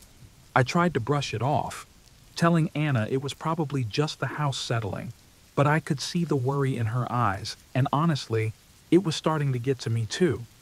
Later, as we were getting ready for bed, the power suddenly cut out, just gone, all at once. I grabbed a flashlight from the kitchen drawer and headed outside to check the fuse box. That's when I saw it, David's car. It was parked at the edge of the property, partially hidden by the trees, but it was definitely his, the same beat-up sedan he'd pulled up in earlier. My heart was racing as I stood there, staring at the empty car. Why was he still here? He'd said he lived miles away. I hurried back inside, trying not to panic. I told Anna about the car, and she immediately wanted to leave. We packed our bags in record time, and I went to open the front door, only to find it locked. From the outside. "What the hell?" I muttered, twisting the knob desperately. We tried every door and window, but they were either stuck or blocked. My hands were shaking as I turned to Anna, who was on the verge of tears. "We're trapped," she whispered. I tried to calm her down, saying maybe it was just a mistake or some weird glitch with the locks. But then we heard it again. Footsteps. Slow, deliberate steps outside, circling the house. We held our breath, listening as the sound moved closer and closer, pausing at each window, each door. Whoever was out there was testing the locks, making sure we couldn't get out. We hid in the bedroom, whispering about what to do. I pulled out my phone to call for help, but there was no signal. Panic set in. We were completely cut off. Just when I thought it couldn't get worse, we heard a door creak open somewhere inside the house. Grabbing a heavy lamp, I slowly crept into the hallway, my heart pounding so hard I thought it might burst. In the dim light, I saw a shadow moving, then realized it wasn't a person at all. It was just a pile of clothes draped over a chair. Somehow, it had been arranged to look like a silhouette, as if someone had set it up to scare us. My skin crawled. Someone had been inside the house while we were distracted.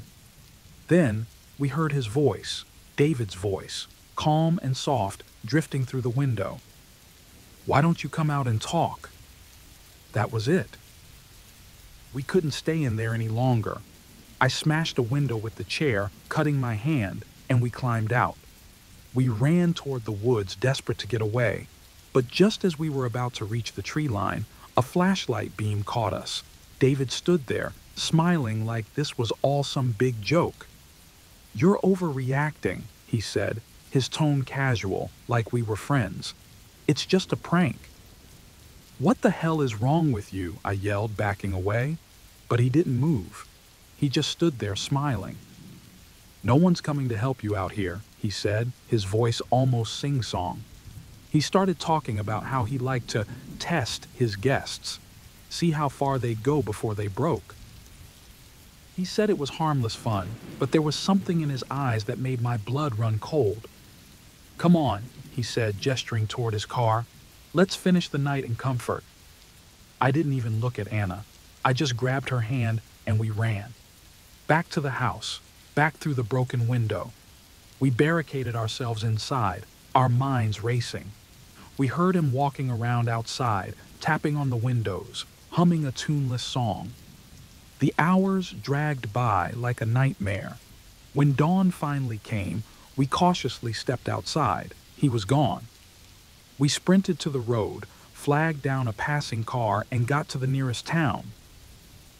We went straight to the police, but when we described the place, they said no property like that existed. No Airbnb listing matched what we'd described. It was like it had vanished. We were shaken, but relieved to be away.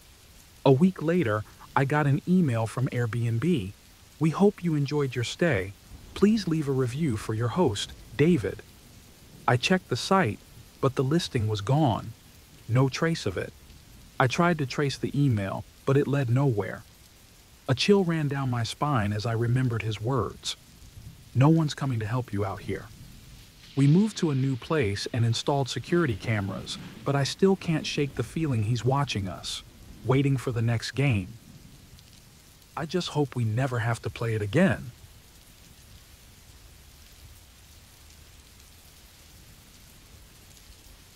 The Workplace Stalker. I never thought I'd be one of those people writing a horror story on Reddit. I work as a content writer at a small marketing firm. It's a pretty ordinary job, and up until a few months ago, nothing remotely interesting ever happened.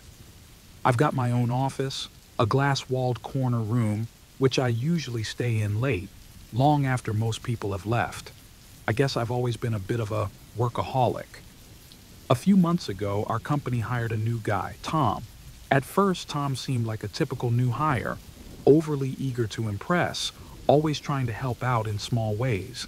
He'd hang around the break room, chat with people, and do the usual get-to-know-everyone routine. He even stopped by my office a few times, offering to help with projects or just making small talk. But there was something off about him.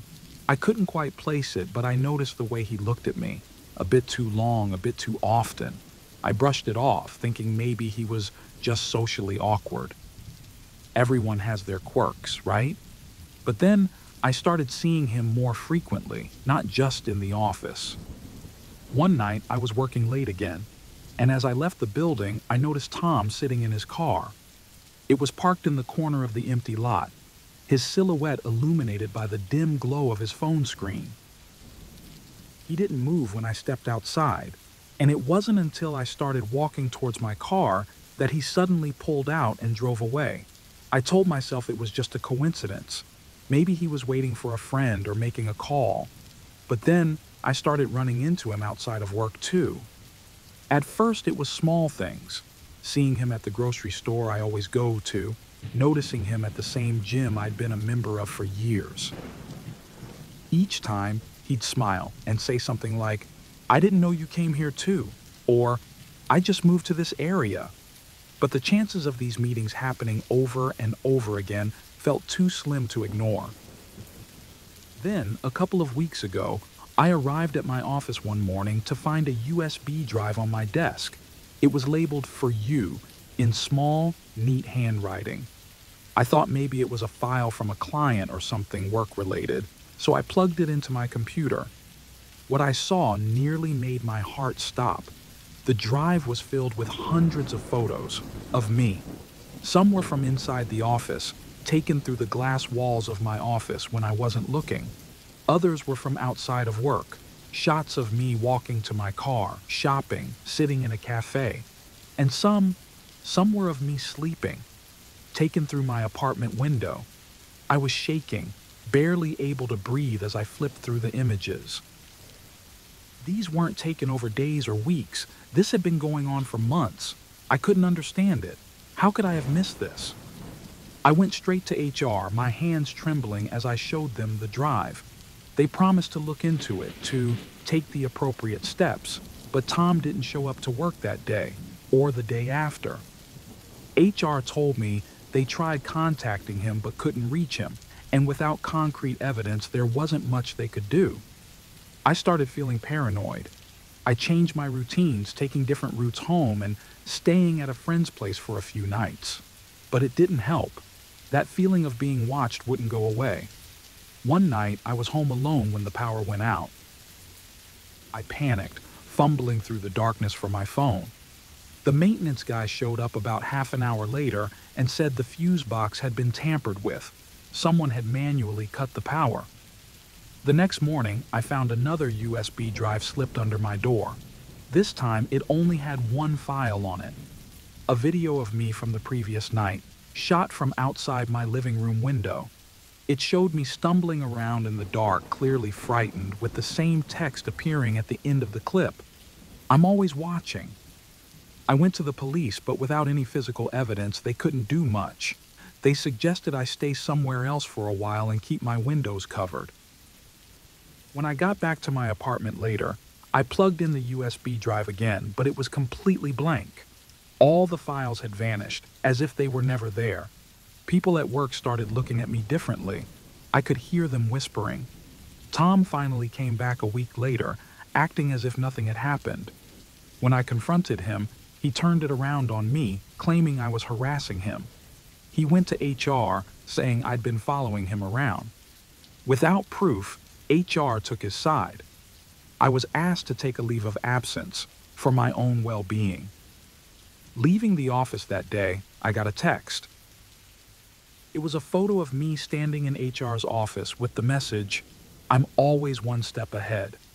I drove straight to Tom's apartment. I didn't have a plan, I just needed something, anything to prove I wasn't crazy. The door was slightly ajar when I got there. Inside, it was eerily empty, like no one had lived there for a while.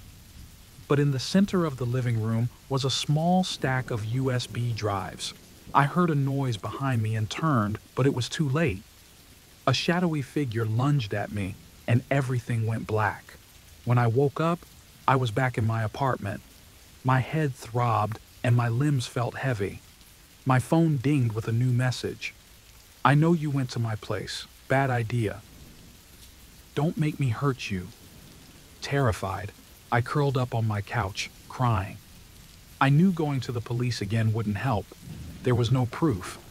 And then I saw it, a small blinking red light in the corner of my living room. A camera. I smashed it, but it didn't matter. Another message arrived, this time from an unknown email. "Don't forget, I'm still watching."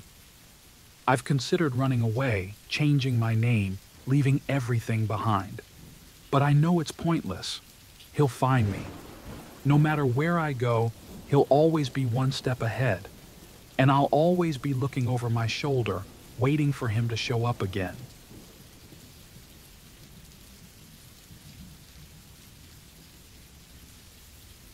Title: The Forgotten Hitchhiker. I'm not sure where else to post this, but I need to get it off my chest. It's been a few weeks now, and I'm still trying to wrap my head around what happened. I'm a 32-year-old guy, living in a small town where not much usually happens. My life's pretty straightforward. Work a 9 to 5, hang out with friends when I can, and occasionally stay late at the office when deadlines are tight. That night, I was driving back home after one of those late shifts. The roads were unusually empty, and it felt darker than usual. No other cars, no lights, just the empty road stretching out in front of me. I'd taken this route 100 times, but something about it felt off. I remember thinking how heavy the silence was, pressing in around me, making me check the rearview mirror more often than I normally would. I was almost home when I saw him, a figure standing on the side of the road, waving his arm. It was one of those instinctive decisions. I could have just kept driving, but I slowed down and pulled over. Part of me wishes I hadn't. He was scruffy, thin, wearing a heavy coat and jeans even though it was a warm night. He said his car had broken down a mile back and asked if I could give him a lift to the nearest gas station. His voice was tense, and his eyes seemed too wide, like he was forcing himself to stay calm. I hesitated but ended up saying yes. We started driving, and almost immediately, he began asking personal questions. "Do you live around here? Work nearby? Married?" It felt more like an interrogation than small talk. I kept my answers vague, but I could feel his eyes on me. He wasn't just curious, he was studying me. As the conversation went on, he told me he'd been drifting ever since he lost his job. His stories were all over the place, sometimes contradicting each other. He'd say he'd been traveling for months, but then talk about something that happened last week at his job. I tried to keep things casual, but my unease kept growing.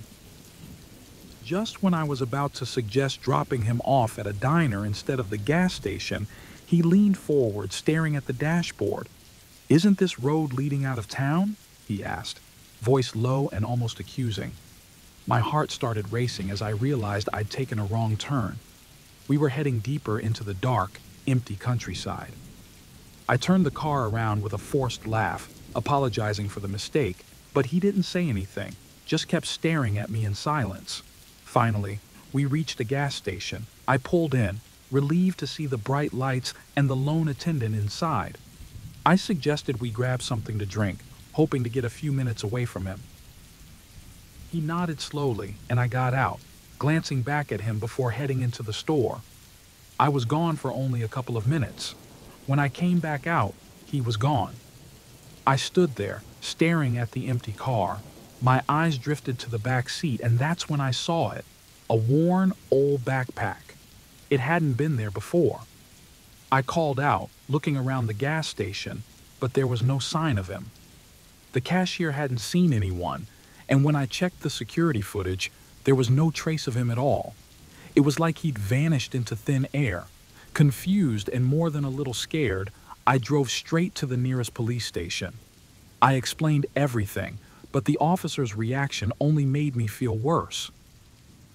No missing person matching his description had been reported, and there was no sign of a broken-down car on that road. He looked at me like I was crazy. "You're sure you weren't alone?" he asked quietly, his eyes narrowing. I left the station in a daze, wondering if I was losing my mind. When I got back to my car, the backpack was gone. I started doubting my memory. Had it been there at all? I felt like I was in a fog. For the next few days, I couldn't shake the feeling of being watched. I started locking all the doors, leaving lights on at night, and avoided driving after dark. Each day, I'd check my car, expecting to find something left behind. A week later, I found it. A note tucked under my windshield wiper, the handwriting erratic. "I'll come back for my things soon." Panic gripped me.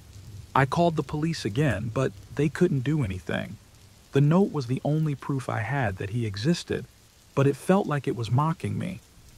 Desperate, I installed a camera in my car, hoping to catch any sign of him. Every night, I slept with a bat next to my bed, my paranoia growing. One evening, I finally caught movement on the camera, a shadowy figure near my car.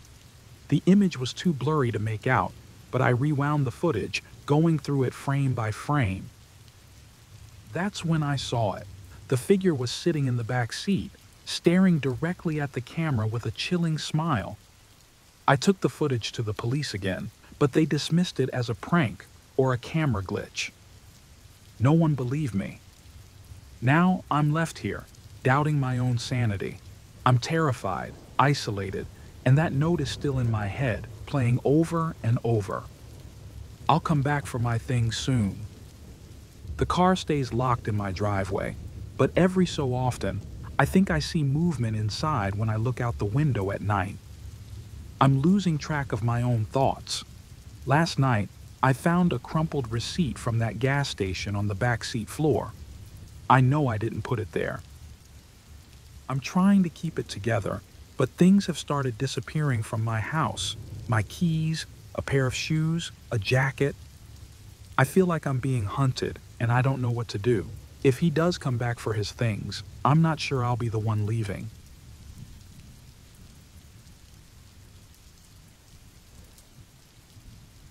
The remote cabin. I want to share what happened to me as a warning. If you ever decide to rent a cabin in the middle of nowhere, make sure to check every corner before you settle in. I didn't, and I still regret it every single day. I'm a writer. Last year, I rented a remote cabin in the woods to finish my novel. I thought the isolation would help me focus. The landlord was friendly, but a little too eager to get the place rented out. He rushed through the paperwork, and when I asked if there had been any previous tenants, he gave me vague answers like, "It's been empty for a while," and "You'll have plenty of peace and quiet." The cabin itself was nice, rustic, small, and nestled deep in the forest, miles away from the nearest town. No cell service, no internet. The landline was old and crackled when I tried using it. The first night there was unusually quiet, except for a faint noise outside my window. I told myself it was probably just an animal and went back to writing. I shouldn't have ignored it. A few nights later, I was working late again when I heard footsteps outside the cabin. At first, they were soft and irregular, like someone or something was carefully moving around. I dismissed it as a deer or a stray animal, but it kept happening night after night, always between midnight and 3 a.m. On the fourth night, I couldn't take it anymore. I grabbed my flashlight, opened the front door, and scanned the area. Nothing. The next morning, I decided to look around in daylight. That's when I saw them. Footprints in the dirt, clearly human, circling the cabin and stopping at every window. My stomach dropped. I tried to rationalize it. Maybe it was a prank or a local trying to scare me off. I called the landlord to ask if anyone else had access to the property. His tone changed the moment I mentioned the footprints. "It's nothing," he said quickly. "Stay inside at night. Lock the doors. You'll be fine." Fine? His words did nothing to reassure me. I spent the rest of the day pacing around the cabin, wondering if I should leave. I decided to take a break and drive into town, maybe stay in a hotel for a night. But when I tried to start my car, it didn't budge. I checked under the hood and found the wires cut clean. Panic hit me hard. I tried calling the landlord again, but the landline was dead. No signal, no car, no way to get help. I was stranded. That night, the footsteps returned. This time, they were heavier and louder, like someone intentionally wanted me to hear them. They didn't circle the cabin. They stayed right outside the front door. I screamed through the door, threatening to call the police. For a moment, everything went silent. Then, the footsteps started again, slower, deliberate, like a taunt. And then I heard it. A voice barely audible coming from above me. "You're not leaving." It came from the attic. I'd never been up there, hadn't even thought about it. Heart racing, I grabbed a kitchen knife and crept up the stairs, each creak of the wood feeling like a gunshot in the silence. When I reached the attic, I pushed open the door, half expecting to see someone waiting for me. But there was no one. Just a small bedroll and half-eaten food tucked away in the corner. My pulse pounded as I realized that someone had been living up here. They'd been here long before I arrived. Before I could process it, I heard the front door creak open behind me. I rushed downstairs, knife still in hand. The front door was ajar, swinging gently. I slammed it shut, heart hammering. Whoever had been outside was now inside. I ran to the bedroom, shoved the dresser against the door, and curled up in the corner. The footsteps started again, moving through the house, stopping right outside the bedroom door. Then a knock. "Why are you hiding?" The voice was calm, almost playful. It wasn't the landlord or anyone I knew. My fingers tightened around the knife as I held my breath, praying they wouldn't break in. The handle jiggled softly at first, then more forcefully. I braced myself, and after a tense silence, the door burst open. I lashed out blindly, catching a glimpse of a shadowy figure before it stumbled back. There was a grunt of pain, and the figure retreated, leaving the door ajar. I stumbled to the front door, knife still in hand, but it was locked from the outside, trapped. I turned back, gasping, and through the living room window, I saw them, calmly watching me from outside. I collapsed against the wall, shaking. The intruder was outside again, circling the cabin. Every now and then, they'd stop and tap on a window, almost like they were waiting. There was a moment of stillness where I thought they might leave.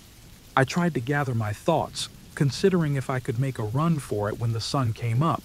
But when I looked out the bedroom window again, I saw it. More shadowy figures emerging from the woods, all converging on the cabin. I froze, staring in disbelief. How many were there? They moved slowly, almost casually, gathering outside each window, each door. And then the front door handle turned. The door creaked open, swinging slightly. No one stepped inside.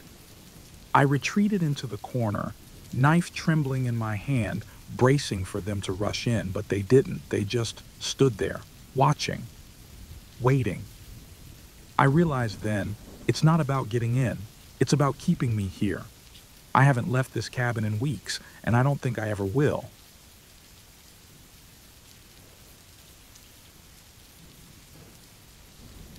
The Good Samaritan. I'm a 34-year-old woman with a stable job and a quiet life in a small suburban apartment. I'm not paranoid, just careful. I grew up with parents who drilled into me the importance of being cautious. I'm the type to double-check door locks and avoid risky situations, but I also believe in helping people when I can. Maybe I've sheltered myself too much sometimes, but that's just who I am. A few weeks ago, I had to stay late at work to finish a big project. It was unusual for me. By the time I finally left, it was almost midnight. The streets were empty, and the silence felt different that night. A strange chill ran down my spine as I started my drive home. It was a route I'd driven hundreds of times, but something about that night made me feel uneasy. I glanced at my fuel gauge and saw it was lower than I'd expected. It wasn't a big deal, but it made me feel more vulnerable than I liked. About 10 minutes into my drive, I saw a car on the shoulder of the highway with its hazard lights flashing. The interior was dark, but I could just make out a shadowy figure waving for help. My first instinct was to keep driving, but I hesitated. I remembered breaking down once, years ago, and feeling terrified until someone helped me. Against my better judgment, I slowed down and pulled over a few feet ahead of the car. A man jogged up to my window. He looked rough, middle-aged, disheveled, with wild eyes. "Please, my wife's hurt," he said, voice shaking. "Do you have any medical training? Can you help?" I didn't. I told him I'd call an ambulance, but he shook his head, saying there was no time. He begged me to come back with him, just for a second, just to see if I could help. My gut twisted. Something felt wrong. I glanced in my rearview mirror and thought I saw movement behind my car. Another shadow? I looked back at the man, his desperate eyes locked on mine, and I knew I had to make a decision. "I'm calling 911, I said firmly, and reached for my phone. But the call wouldn't go through, no signal. "What the?" I whispered, glancing at the screen. That's when I saw it. A figure slowly emerging from behind my car. Another man watching me intently. Panic flared up inside me like a lit match. I slammed the car into gear, throwing a quick apology at the man as I sped off, gravel kicking up behind me. My heart pounded as I glanced in the rearview mirror. The man I'd spoken to stood there, hands still raised, but his expression was no longer desperate. It was cold, calculated. And I saw them clearly now. 3 men standing around the car, watching me drive away. My hands shook on the steering wheel as I tried to make sense of what just happened. What had I almost gotten myself into? I thought about stopping at a gas station to call the police, but then I saw headlights behind me, 2 sets, both approaching fast. I knew, deep down, it was them. My mind raced. What were they planning? Why were they following me? I gripped the wheel tighter, feeling my knuckles turn white. I had to get out of there. I pushed my car to go faster, my eyes flicking to the mirrors as the 2 cars got closer. I had to make a choice. If I stayed on the highway, they could catch up, but if I turned off, I might lose them. I didn't have time to think. I took the next exit, a narrow, winding side road that cut through dense trees. One of the cars followed my turn, headlights glaring in my rearview mirror. The other stayed on the highway. I hoped maybe they weren't all working together, but it didn't matter. The car behind me was gaining ground. I sped through the dark road, trying to keep control, but fear clouded my mind. Had they been following me for longer than I realized? Was stopping part of their plan all along? My thoughts spiraled, and I nearly missed a sharp curve, skidding and almost hitting a tree. I caught myself just in time. When I looked up, the car behind me had stopped at the curve. Its headlights flickered off, then on again. Like a signal, a silent threat. They could have caught me if they wanted. They were playing with me. My chest tightened, and I felt a surge of defiance. I slammed the accelerator down and took the next turn blindly, the road narrowing as the trees closed in around me. Then I saw it.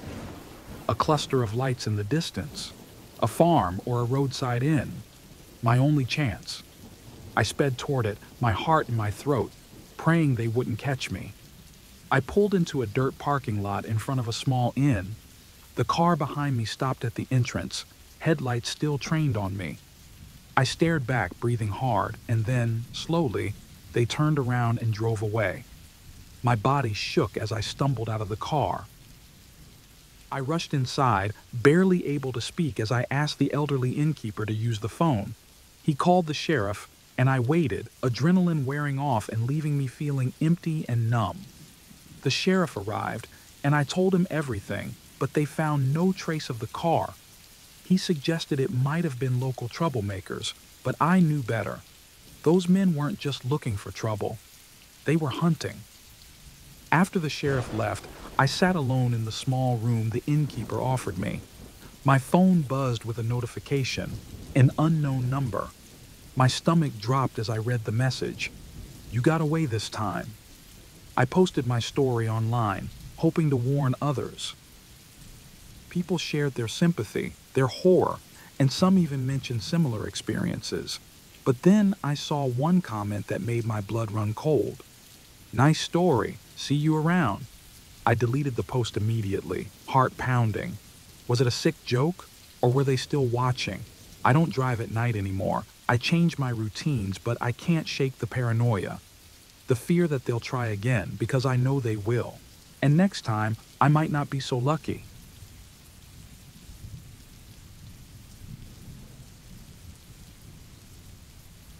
The Late Night Visitor. I used to be a regular college student, focused on my studies, living in a small, quiet town near my university. My days were long and full of classes, and my nights were usually spent studying in the campus library until late. It was a good routine, though it often meant I'd walk back to my apartment alone at night. I thought nothing of it at the time. The town was safe, and I knew the streets well. One night, after a particularly late study session, I noticed something strange. As I approached my building, I saw a man standing under the street lamp outside. He was staring up at my apartment window. He wasn't doing anything menacing, just standing there, like he was waiting for someone or something. I shrugged it off. It wasn't uncommon for people to hang around the area, waiting for a ride or just killing time. But that night, as I lay in bed, I couldn't shake the feeling that I was being watched. The thought lingered, making it hard to fall asleep, but I eventually convinced myself I was just being paranoid. The next night, I came home late again.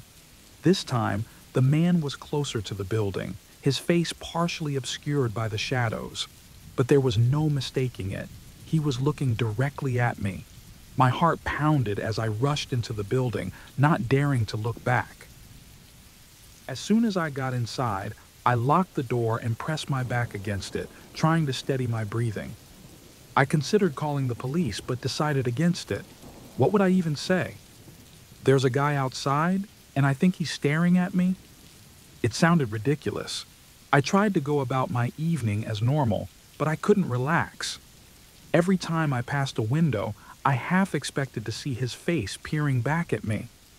I texted a friend, mentioning what happened, but downplayed it, not wanting to seem paranoid. That night, I heard strange noises outside my window, faint rustling and soft tapping, like someone was there. But when I looked, nothing. I told myself it was just the wind. Then I heard it. A soft, creaking sound, like someone stepping on a floorboard outside my door. My heart raced as I crept to the peephole. I held my breath, but no one was there. I stared out for what felt like hours before slowly backing away and collapsing onto my bed. It took forever to fall asleep that night.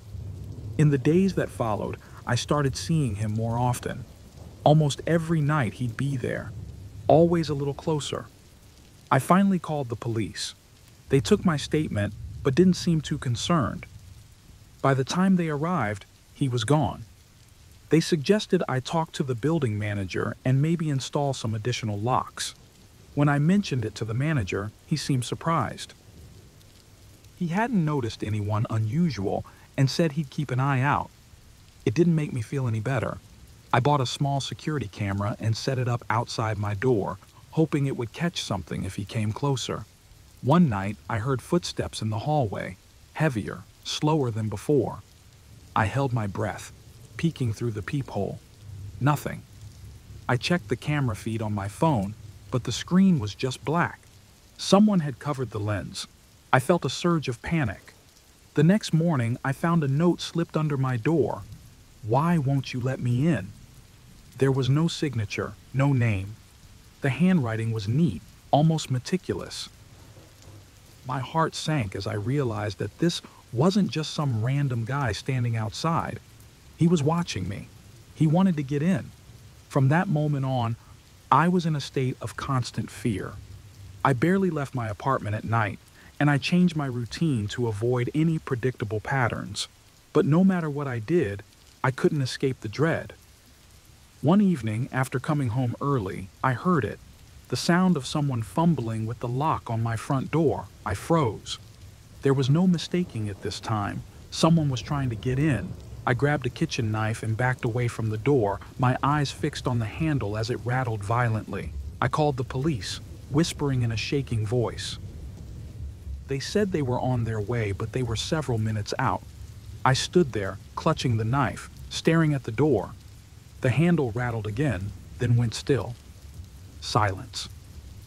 The seconds stretched into what felt like an eternity until I heard footsteps retreating down the hallway. When the police finally arrived, he was gone. They found deep scratches near my door frame and muddy footprints outside my window. Now, they took me seriously. They suggested I stay with friends or family until they could investigate further. I decided to move out. Packing up my things was supposed to make me feel better, but the anxiety wouldn't let go. That night, as I sat among the packed boxes, the doorbell rang. It was late, and I wasn't expecting anyone. I crept to the door, peering through the peephole. No one was there. My heart pounded as I opened the door just a crack. A final note lay on the floor. "Don't leave. I'll find you." He knew I was planning to leave. He knew everything I was doing. I felt sick to my stomach, realizing I wasn't just being watched. He was one step ahead of me. I left the next day with a friend's help, but I couldn't shake the feeling of being followed. I spent the next few weeks bouncing between friends' places, never staying anywhere long. I heard nothing more from him, but the fear never left. One night I checked my email and saw a message from an unknown sender. "I hope your new place is as nice as the last one." There was a photo attached. It was my new building, taken from the street. He's still watching, and I have no way of knowing when or if he'll show up again. I've moved again since then. I'm hyper-vigilant now, avoiding routines, always looking over my shoulder. I have no social media, I don't go out alone, and I've never returned to that town. The man was never found. I don't know why he targeted me or what he wanted. All I know is that I'll never feel truly safe again.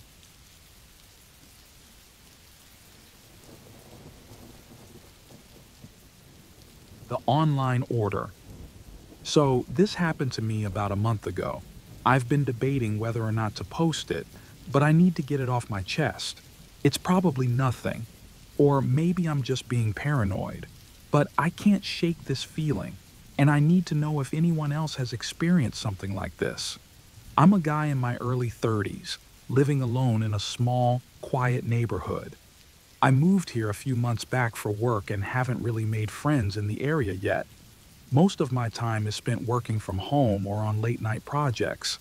I guess I'm a bit of a loner and I don't mind it, but sometimes it feels isolating. I've noticed a few strange things since I moved in. Random sounds outside at odd hours, a car that seemed to park across the street for too long, but I chalked it up to my imagination. It started one evening when I decided to order takeout. I usually order from the same few places, but I saw a new restaurant pop up on my delivery app. It didn't have any reviews, which was weird, but I thought, why not give it a try? The menu was limited, but it looked good enough. I placed my order and waited. When the delivery arrived, it was almost midnight. The guy who showed up was strange. He was wearing a black hoodie with the hood pulled up, covering most of his face. He didn't say much, just a soft, almost inaudible, "Your order," as he handed me a plain, unbranded box. I asked if he needed me to sign anything, but he shook his head quickly, still avoiding eye contact. I thanked him and took the food inside. After closing the door, I realized I hadn't seen any car or bike outside, and when I peeked through the window, there was no sign of anyone. I felt a little uneasy, but convinced myself that maybe he was just in a hurry or something. I ate the food. It was fine, nothing special, and went to bed. The next night, things got worse. I had just finished working late again and went to grab a snack from the kitchen when I saw it. A small box was sitting on my doorstep, no markings, no return address.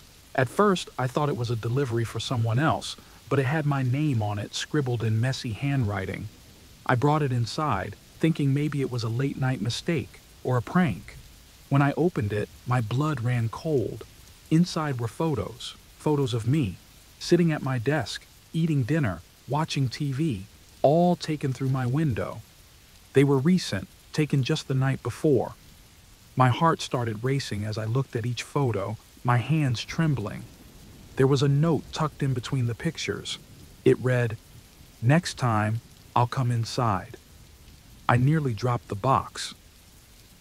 I scrambled to check all the doors and windows, making sure everything was locked. My mind raced. Who could have done this? Why? Should I call the police? But then I hesitated. What could I tell them? I'd sound insane. "Hi, someone delivered photos of me to my doorstep." They'd probably laugh it off.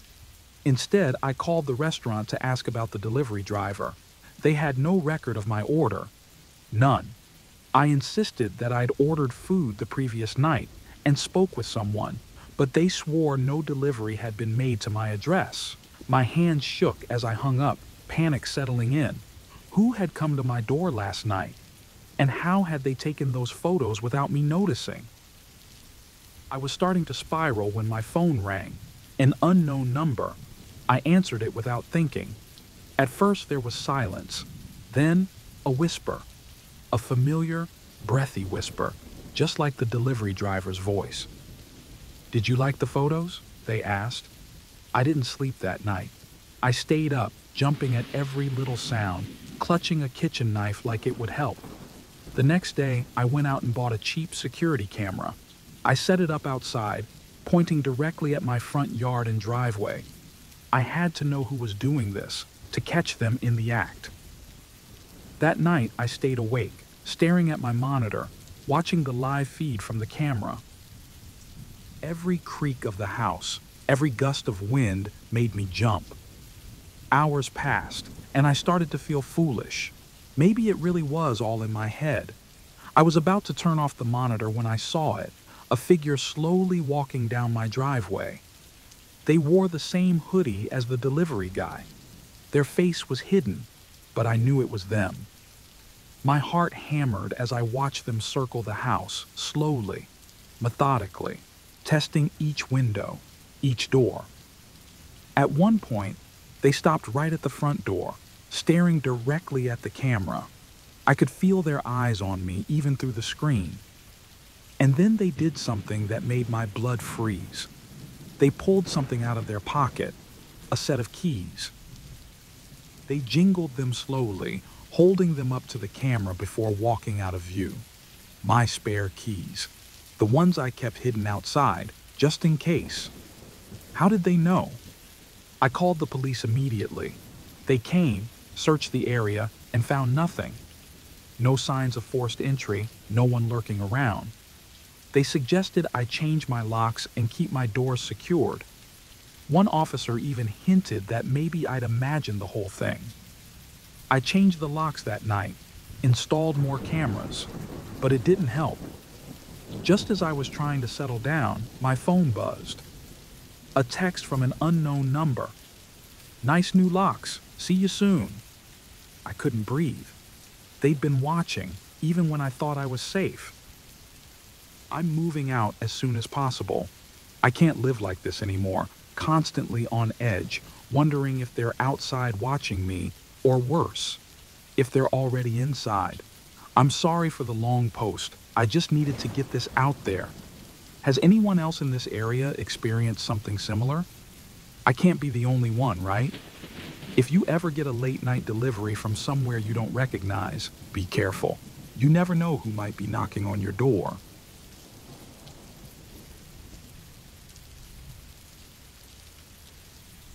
The apartment key. I've always enjoyed living alone. My small, one-bedroom apartment feels just big enough to be comfortable, yet small enough to be cozy. It's in a quiet neighborhood, not too far from the city center, but far enough to feel peaceful. My days are mostly uneventful. I work from home, meet up with friends occasionally, and come back to the same familiar space. One evening, after getting back from a coffee run, I noticed something strange. My apartment key, which I always leave on the kitchen counter, wasn't there. I found it on the living room table instead. At first, I thought I must have moved it without thinking. I shrugged it off and put it back in its usual spot. But a few days later, I found it in an even stranger place, the bathroom sink. I knew for certain I hadn't left it there. A slight pang of unease crept in, but I dismissed it. Maybe I was being forgetful or distracted. That's when I started paying more attention. I came home one day and immediately felt something was off. My couch was shifted slightly, the pillows looked wrong, and the smell, it was like something sour, lingering in the air, the kind of smell that doesn't belong in your home. I walked around slowly, trying to figure out what was causing it. My picture frame on the wall was tilted, barely noticeable, but I could tell it had been moved. I felt a sudden rush of paranoia. Could it be that I'd been sleepwalking? Or worse, someone had been inside my apartment? I couldn't shake the feeling, so I decided to take action.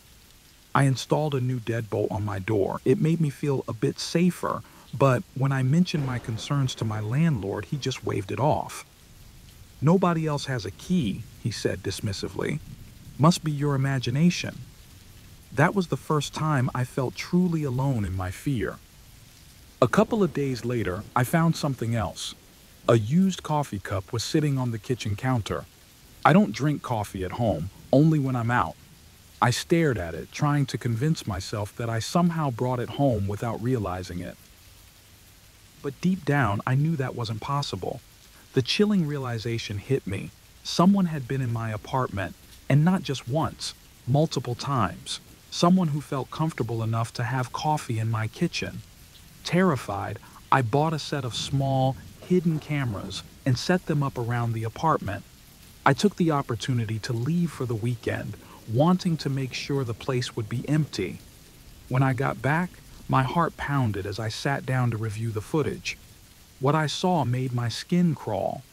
A man, using a key, my new key, unlocked the door and walked in like he owned the place. He didn't steal anything. He didn't even look around like a thief would. Instead, he moved the furniture around, rearranged my things, and then sat down on my bed, staring blankly at the wall for what felt like hours. He eventually got up, glanced around the room as if checking if everything was in place, and left, locking the door behind him. I called the police immediately. They reviewed the footage, but they were dismissive. It's creepy, sure, but there's no sign of breaking and entering and nothing was stolen, they said. Just change the locks again. They didn't understand. I did change the locks, and it didn't help. That night, I was lying in bed when I heard faint shuffling outside my door. I froze and crept silently to the peephole. A man stood there, motionless, just staring at my door. I held my breath, praying he wouldn't try to come in. After what felt like an eternity, he finally turned and walked away.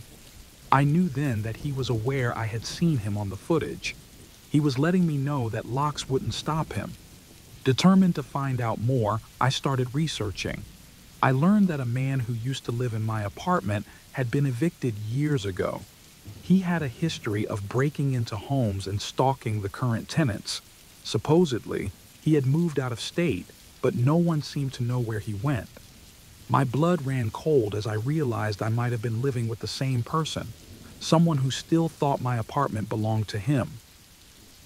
I decided to leave. I packed a bag with essentials, planning to stay with a friend while figuring out my next move. As I zipped up my bag, I heard a soft click from the door. I looked up, and there he was, standing in the doorway. He looked just as surprised to see me. "I thought you were gone for the weekend," he said, smiling calmly. I panicked, grabbed my bag, and threw it at him. It hit his shoulder, and I bolted out of the apartment, screaming for help. Neighbors came out, and I saw him dash down the stairwell. I didn't wait to see where he went. I called the police again, but by the time they arrived, he was long gone. I moved out the very next day, breaking my lease and staying with friends while I looked for a new place. I changed my phone number and took time off work, but the fear didn't go away. I kept looking over my shoulder, certain I was being followed. I started sleeping with a knife under my pillow, and every noise outside made me jump. Then, a week later, I received a letter at my new address. It was blank inside, except for one scribbled number at the bottom, my old apartment number.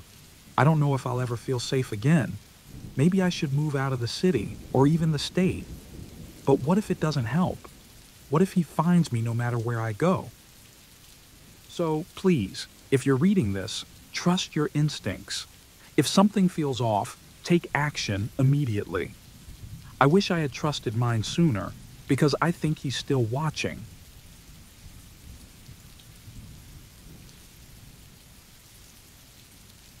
The Party Crasher. I've always thought of myself as a pretty observant person. You know, someone who notices the little things, like when someone's slightly off or when an atmosphere shifts.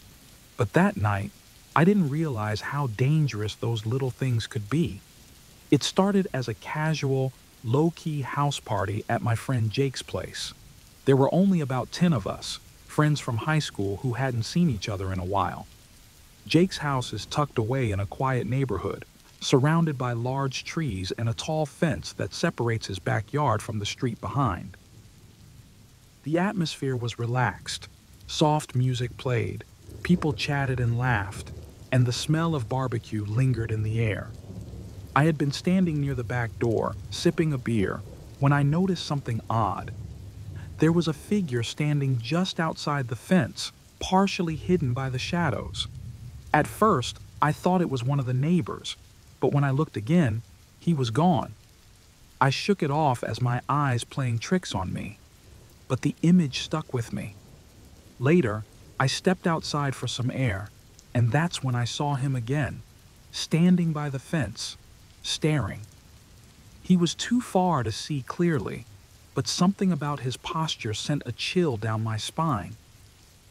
I told a couple of friends, but when we went out to check, there was no one there. "Probably just someone from the neighborhood," Jake shrugged. "People wander around all the time." I tried to brush it off too, but I couldn't shake the feeling that we were being watched.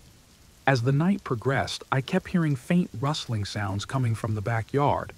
Each time I glanced out the window, there was only darkness. At one point, someone joked about a party crasher, and everyone laughed, but I noticed the unease in their eyes. From then on, I couldn't stop looking over my shoulder. As the night wore on and people started leaving, Jake decided to call it. Just a few of us were left: Jake, his girlfriend, me, and another friend. We were tidying up when a loud crash echoed from the backyard. We all froze. "What the hell was that?" Jake muttered. "Probably a raccoon," I said, trying to sound calm, but I knew it wasn't true. That sound was too heavy, too deliberate. Jake grabbed a flashlight and headed outside, despite my protest. He found a knocked-over trash can and a raccoon scurrying away. There was nervous laughter, but I noticed something chilling: muddy footprints leading from the side of the house to the back door. They didn't match anyone's shoes from the party. They were barefoot prints, wide and smudged, as if someone had been standing there, watching us. Panic set in. We locked all the doors and windows, double-checked every entry point, but we found nothing else out of place. "Maybe it's just some homeless guy," Jake's girlfriend suggested, her voice trembling. "He's probably gone now."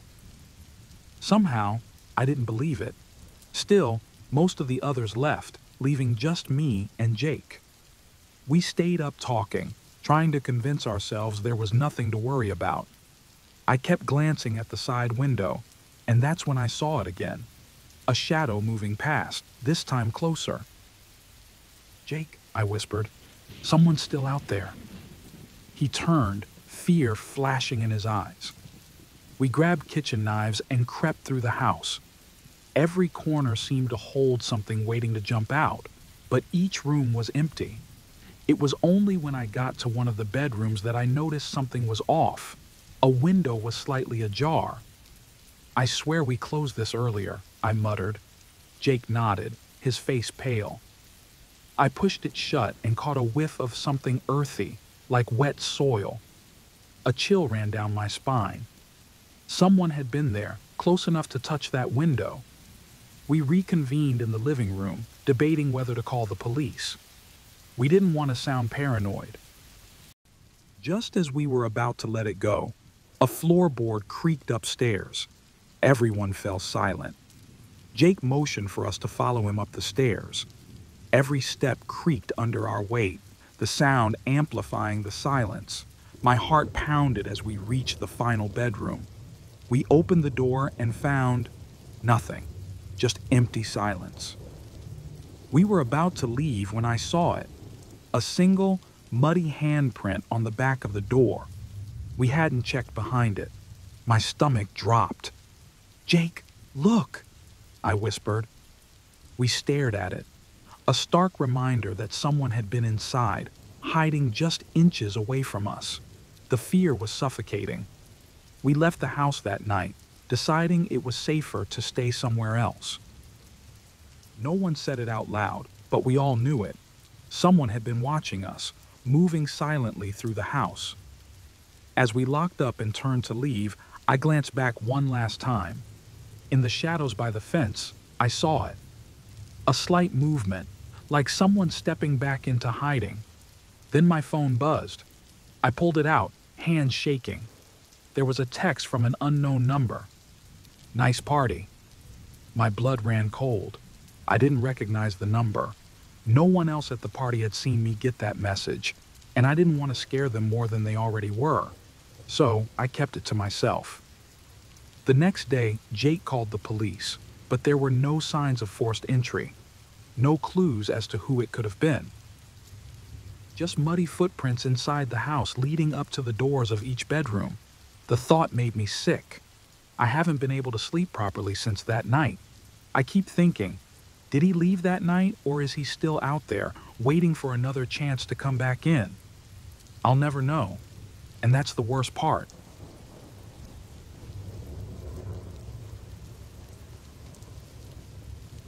The neighbor.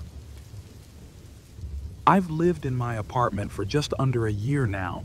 It's in a small, quiet building on the outskirts of town. Nothing fancy, but good enough for a single guy like me. I work long hours and tend to keep to myself, so I've never been one to make friends with the neighbors. I recognize most of their faces, but I wouldn't say I know anyone here. It's always been a peaceful place, and I'd gotten used to the routine. Go to work, get home, grab some groceries, maybe go for a jog, and then spend the evenings unwinding with TV or surfing the web. Everything changed a couple of months ago when I noticed a new tenant moving into the apartment across the hall. It was a middle-aged woman, probably in her late 40s. She had a rushed, almost nervous demeanor, and she avoided eye contact. I tried to be polite and said hello, but she didn't respond. She just gave me a quick nod and disappeared into her apartment. That was the first and only interaction we had. For the next week or so, I barely saw her, but I started noticing something strange. Every night around 2 a.m., I would hear a faint, rhythmic thumping sound coming from her apartment. It wasn't loud enough to wake me up, but it was just odd enough to keep me from falling back asleep once I heard it. It always lasted for exactly 15 minutes and then stopped abruptly. I brushed it off at first. Maybe she had some odd nighttime routine, or maybe it was just the building settling. But as days passed, the noises got louder. One night, I was lying in bed when I heard the thumping again, this time accompanied by a low, muffled moaning sound. It was disturbing. I couldn't quite make out what it was, but it didn't sound like a TV show or anything I could explain away easily. I sat up, straining to listen. The moaning stopped suddenly, and then there was silence. I thought about calling the police, but what would I say? It was just some noises in the middle of the night, nothing solid. I told myself I'd ask the landlord about it in the morning. The next day, I ran into the landlord, Mr. Howard, a friendly older man who's lived in this building for decades. I mentioned the noises and the new neighbor. His face changed when I brought her up. He looked confused for a moment and then shook his head. "There's no one in that apartment, son," he said with a small chuckle. "That place has been empty for months. Last tenant moved out after, well, some issues." My stomach tightened. I insisted that I saw someone move in, described the woman I'd seen. Mr. Howard just smiled like I'd made an honest mistake. He said maybe it was a visitor or I'd seen someone from another floor.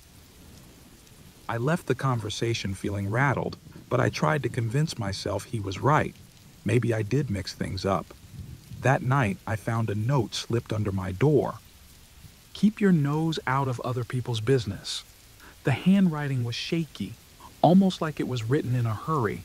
My heart pounded as I held the paper, my mind racing with possibilities.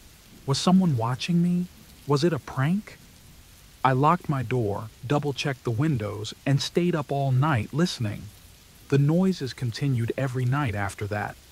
I started keeping a log, dates, times, descriptions. I even tried knocking on her door once, hoping to hear a voice or see her face again. But when I knocked, there was only silence, followed by soft, shuffling footsteps inside. It was like someone was standing right on the other side, listening to me. I panicked and ran back to my apartment, locking myself in. I became obsessed with figuring out what was going on. I spent hours researching online and found a local news article. It was about an elderly woman named Margaret who had lived in that very apartment for decades. She was found dead there just a few months before I moved in. No signs of foul play, no forced entry. But the article mentioned that neighbors had reported hearing strange noises leading up to her death, noises that sounded just like what I was hearing. I decided to set up a small camera outside my door, pointed at her apartment. I thought if I could just capture something, anything, I'd have proof. The next morning, the camera was gone. My door had deep scratches on it, as if someone had tried to pry it open. My heart sank. I felt trapped in my own home. Then came the worst night. I woke up to complete darkness. The power was out, and there was no signal on my phone. I heard a soft knock on my door, followed by scratching sounds. I held my breath, peering through the peephole. Nothing. Just darkness. Then I heard a whisper. my name drawn out slowly, coming from inside my living room. I know it's impossible. I live alone. My blood ran cold as I edged toward the sound. My TV screen flickered to life and a video played. Grainy footage of me knocking on the woman's door asking if she was okay. My voice sounded distorted, almost mocking. The video cut off with a burst of static. I heard footsteps outside my door. I ran to lock it, just as another note was slipped through the crack. Keep being a good neighbor. My hands were shaking as I read it. Then I realized something terrifying. My door was unlocked. I hadn't opened it. Someone had been inside. The next few days were a blur of paranoia. I changed the locks, installed more cameras, and thought about moving out. But something held me back. Curiosity, fear, I don't know. I checked my footage daily, but found nothing. Then, I got an email from an anonymous account. Leaving won't save you. I'm at my wit's end. I've gone to the police, but they won't help without evidence. No one believes me. I'm sharing this here because I don't know what else to do. As I type this, I can hear the rhythmic thumping from her apartment again. I looked at my notes just now. The noises have been happening at the exact same time every night for weeks.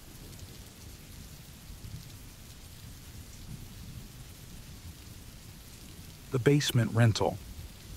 I'm not the type to get scared easily, but what happened to me a few months ago still haunts me, and I've been too afraid to talk about it until now. I'm a college student, money's tight, and I needed a cheap place to stay. That's why, when I saw the basement rental listed for half the usual price, I jumped on it. The landlord, Mr. Harris, was a middle-aged man who seemed almost too eager to rent out the place. When we first met, he smiled a lot and insisted on going over every detail of the agreement. There was one rule he was particularly firm about: no guests without prior notification. I figured he didn't want any loud parties disturbing him upstairs, so I agreed. His insistence felt a bit excessive, but I didn't think much of it. The basement itself was a little dingy but manageable. I moved in that weekend. The first night was uneventful, but as I lay in bed, I heard a faint thump above me. It sounded like someone dropping something heavy, followed by complete silence. I convinced myself it was just the house settling. Old houses make weird noises, right? A few days in, I noticed minor changes in the apartment. I'd leave my keys on the kitchen counter, only to find them on the coffee table. My books, which I always stacked neatly, were slightly askew. I thought I was just being forgetful, but one night I heard distinct footsteps above me. Slow, deliberate steps that seemed to pause right over my bed. I tensed, staring at the ceiling, my heart racing. It couldn't be Mr. Harris. He'd told me earlier he was out for the night. The next morning, I casually asked Mr. Harris if he'd come home early. His face broke into a smile, but it didn't reach his eyes. "No, I was out of town for a few days," he said.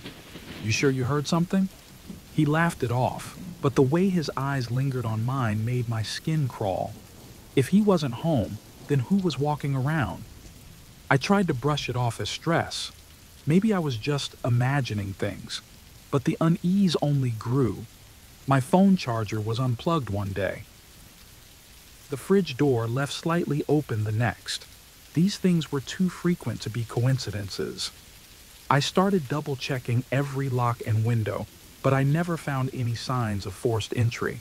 One night, around 3 a.m., I woke up to a creaking sound coming from beneath my bed. I froze, listening with every nerve on edge. The creaking stopped as suddenly as it had started. I told myself it was nothing and forced myself back to sleep, but I didn't feel safe anymore. The next day, I bought a small, hidden camera. I just wanted proof that I wasn't going crazy. I set it up facing my bed. I told myself it was for peace of mind, that I was being paranoid. But deep down, I knew something was wrong. The following morning, I checked the footage, expecting to see an empty room. What I saw made my blood turn to ice.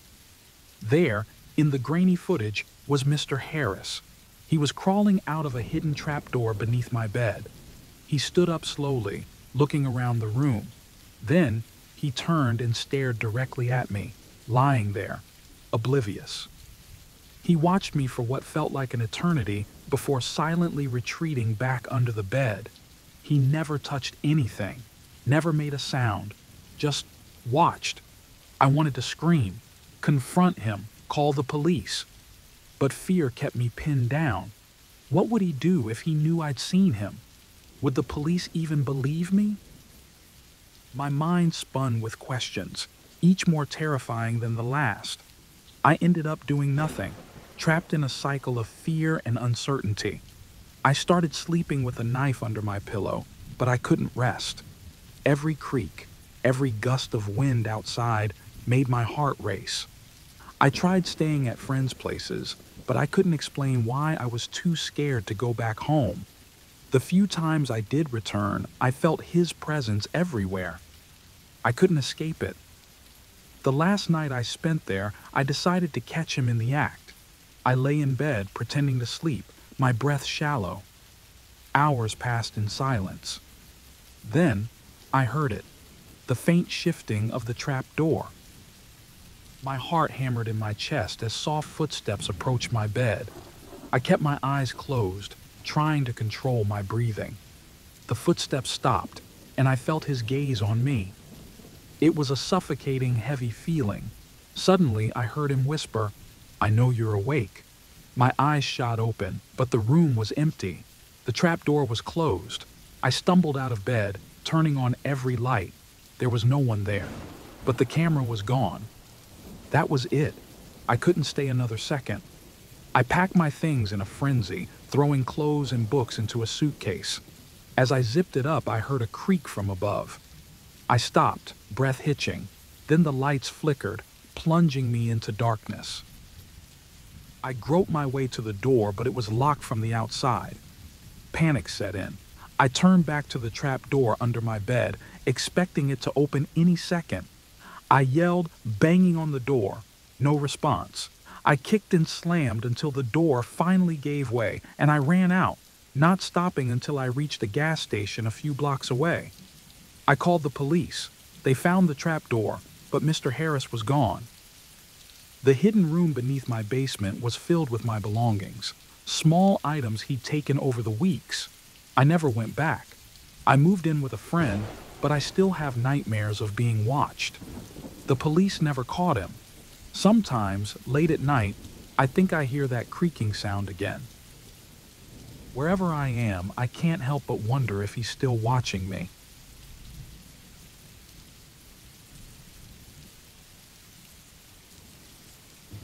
The midnight hike. I've always loved the outdoors. Hiking, camping, anything that got me away from the noise and crowds. My girlfriend, Emma, wasn't much into it at first, but over time, she grew to appreciate our quiet nights under the stars. It became our little escape, a way to reset after a long week. That's why I thought a midnight hike to one of our favorite trails would be perfect. We'd been to that spot many times before, a secluded path that led to a small clearing, ideal for stargazing. That night, we decided to go a bit later than usual. The day had been busy and we wanted some time alone, away from everything. It wasn't until we reached the trailhead that I noticed something strange. Our car was the only one in the parking lot. It was unusual. That spot was popular, even at night. I glanced at Emma, and she gave me a tight smile. "It feels different tonight," she said softly. I shrugged it off, telling myself that it was just our imagination. But I couldn't shake the nagging feeling that maybe we should have turned back right then. We started our hike, flashlights cutting through the darkness. The moon was hidden behind thick clouds, and the woods were unusually quiet. No chirping crickets, no rustling leaves, just silence. We made small talk as we walked, but I could sense Emma's unease growing. About halfway in, we saw him. A man was standing by the side of the trail. His clothes were filthy, hair matted, and his eyes darted around like he was searching for something. He lifted his hand slowly when he saw us, as if to show he meant no harm. "You should turn back," he said, his voice raspy and urgent. "They're looking for you." I froze, staring at him. "What do you mean?" I asked, trying to keep my voice steady. He just shook his head and repeated, "They're looking for you," before turning and disappearing into the woods. Emma grabbed my arm. "Let's go back," she whispered, her voice trembling. I hesitated. It was just some random guy, right? Probably crazy. But as we stood there, the quiet of the woods seemed to press in around us, and I felt a shiver run down my spine. "We'll just go a little further," I told her, trying to sound confident. "It's probably nothing." She didn't look convinced, but she nodded, and we continued, though every step felt heavier than the last. The deeper we went, the more things felt wrong. The trail, which we knew like the back of our hands, seemed off. Overgrown branches blocked our way, and the familiar markers we used to navigate were missing. I tried to keep calm, but Emma's grip on my hand tightened, and I knew she felt it too. Then we heard it. Voices, faint but distinct. They echoed through the trees, growing closer. I strained to listen, and my blood ran cold when I realized they were calling our names. "Emma? Mark?" The voices were calm, almost playful. "Hide," Emma whispered urgently, pulling me down behind a thick bush. We crouched there, hearts pounding, as beams of light swept through the woods. They were looking for us. Whoever they were methodical, moving slowly and purposefully, as if they had all the time in the world. I peeked through the branches and saw figures, 3, maybe 4, moving in a line, flashlights in hand. I couldn't see their faces, but something about the way they moved sent a jolt of fear through me. We stayed still, holding our breath, until the lights finally disappeared. When we emerged from our hiding spot, I felt a surge of relief, until I saw it. Thick ropes tied between trees, blocking the trail both ahead and behind us. It was as if someone had set up barriers to lead us down a specific path. I looked at Emma, and I saw sheer panic in her eyes. "We need to run," she said, voice breaking. And we did. We sprinted through the underbrush, branches slashing at our arms and legs. I kept glancing back, expecting to see those figures chasing us, but there was no one. Just darkness and the oppressive silence of the woods. We stumbled into a small clearing and saw a cabin. A dim light glowed inside. Hope flared in me. We might find help, but as we approached, I felt a growing sense of dread. I peered through the window, and what I saw made my stomach turn. Several people sat around a table, their faces obscured by hoods. On the table were photos, pictures of Emma and me, taken from different places and angles. Some were from months ago, others from just a few days before. There were maps, too, with trails marked and X's at specific points. Emma gasped, and one of the figures turned to look directly at us. There was no way he could have seen us in the dark, but he looked right at us, as if he knew we'd be there. "Run!" I grabbed Emma's hand and we tore through the woods, not stopping until we reached the parking lot. Our car was still there, but something had changed. Deep scratches covered the hood and doors, and written across the windshield, in thick, muddy letters, were the words, "We almost had you. We didn't think. We just got in the car and sped away." Emma was sobbing quietly, and I kept glancing in the rearview mirror, half expecting to see those figures standing at the edge of the woods. I thought I saw something, but I didn't dare slow down to check. We didn't talk during the drive back. When we got home, we locked every door, every window, but it didn't matter. That sense of being watched stayed with us. It's been months, and we haven't gone hiking since. We filed a report, but the police didn't find anything. No evidence, no suspects. Just another strange incident in a small town. I wish I could say it's over, but it's not. I still feel eyes on me whenever I step outside. Sometimes I find things moved in our yard. Little things, like twigs arranged in patterns or stones piled up. Emma thinks it's just my paranoia, but I'm not so sure. We haven't gone back to that trail. I doubt we ever will. But part of me wants to know who they are and why, out of everyone, they were looking for us.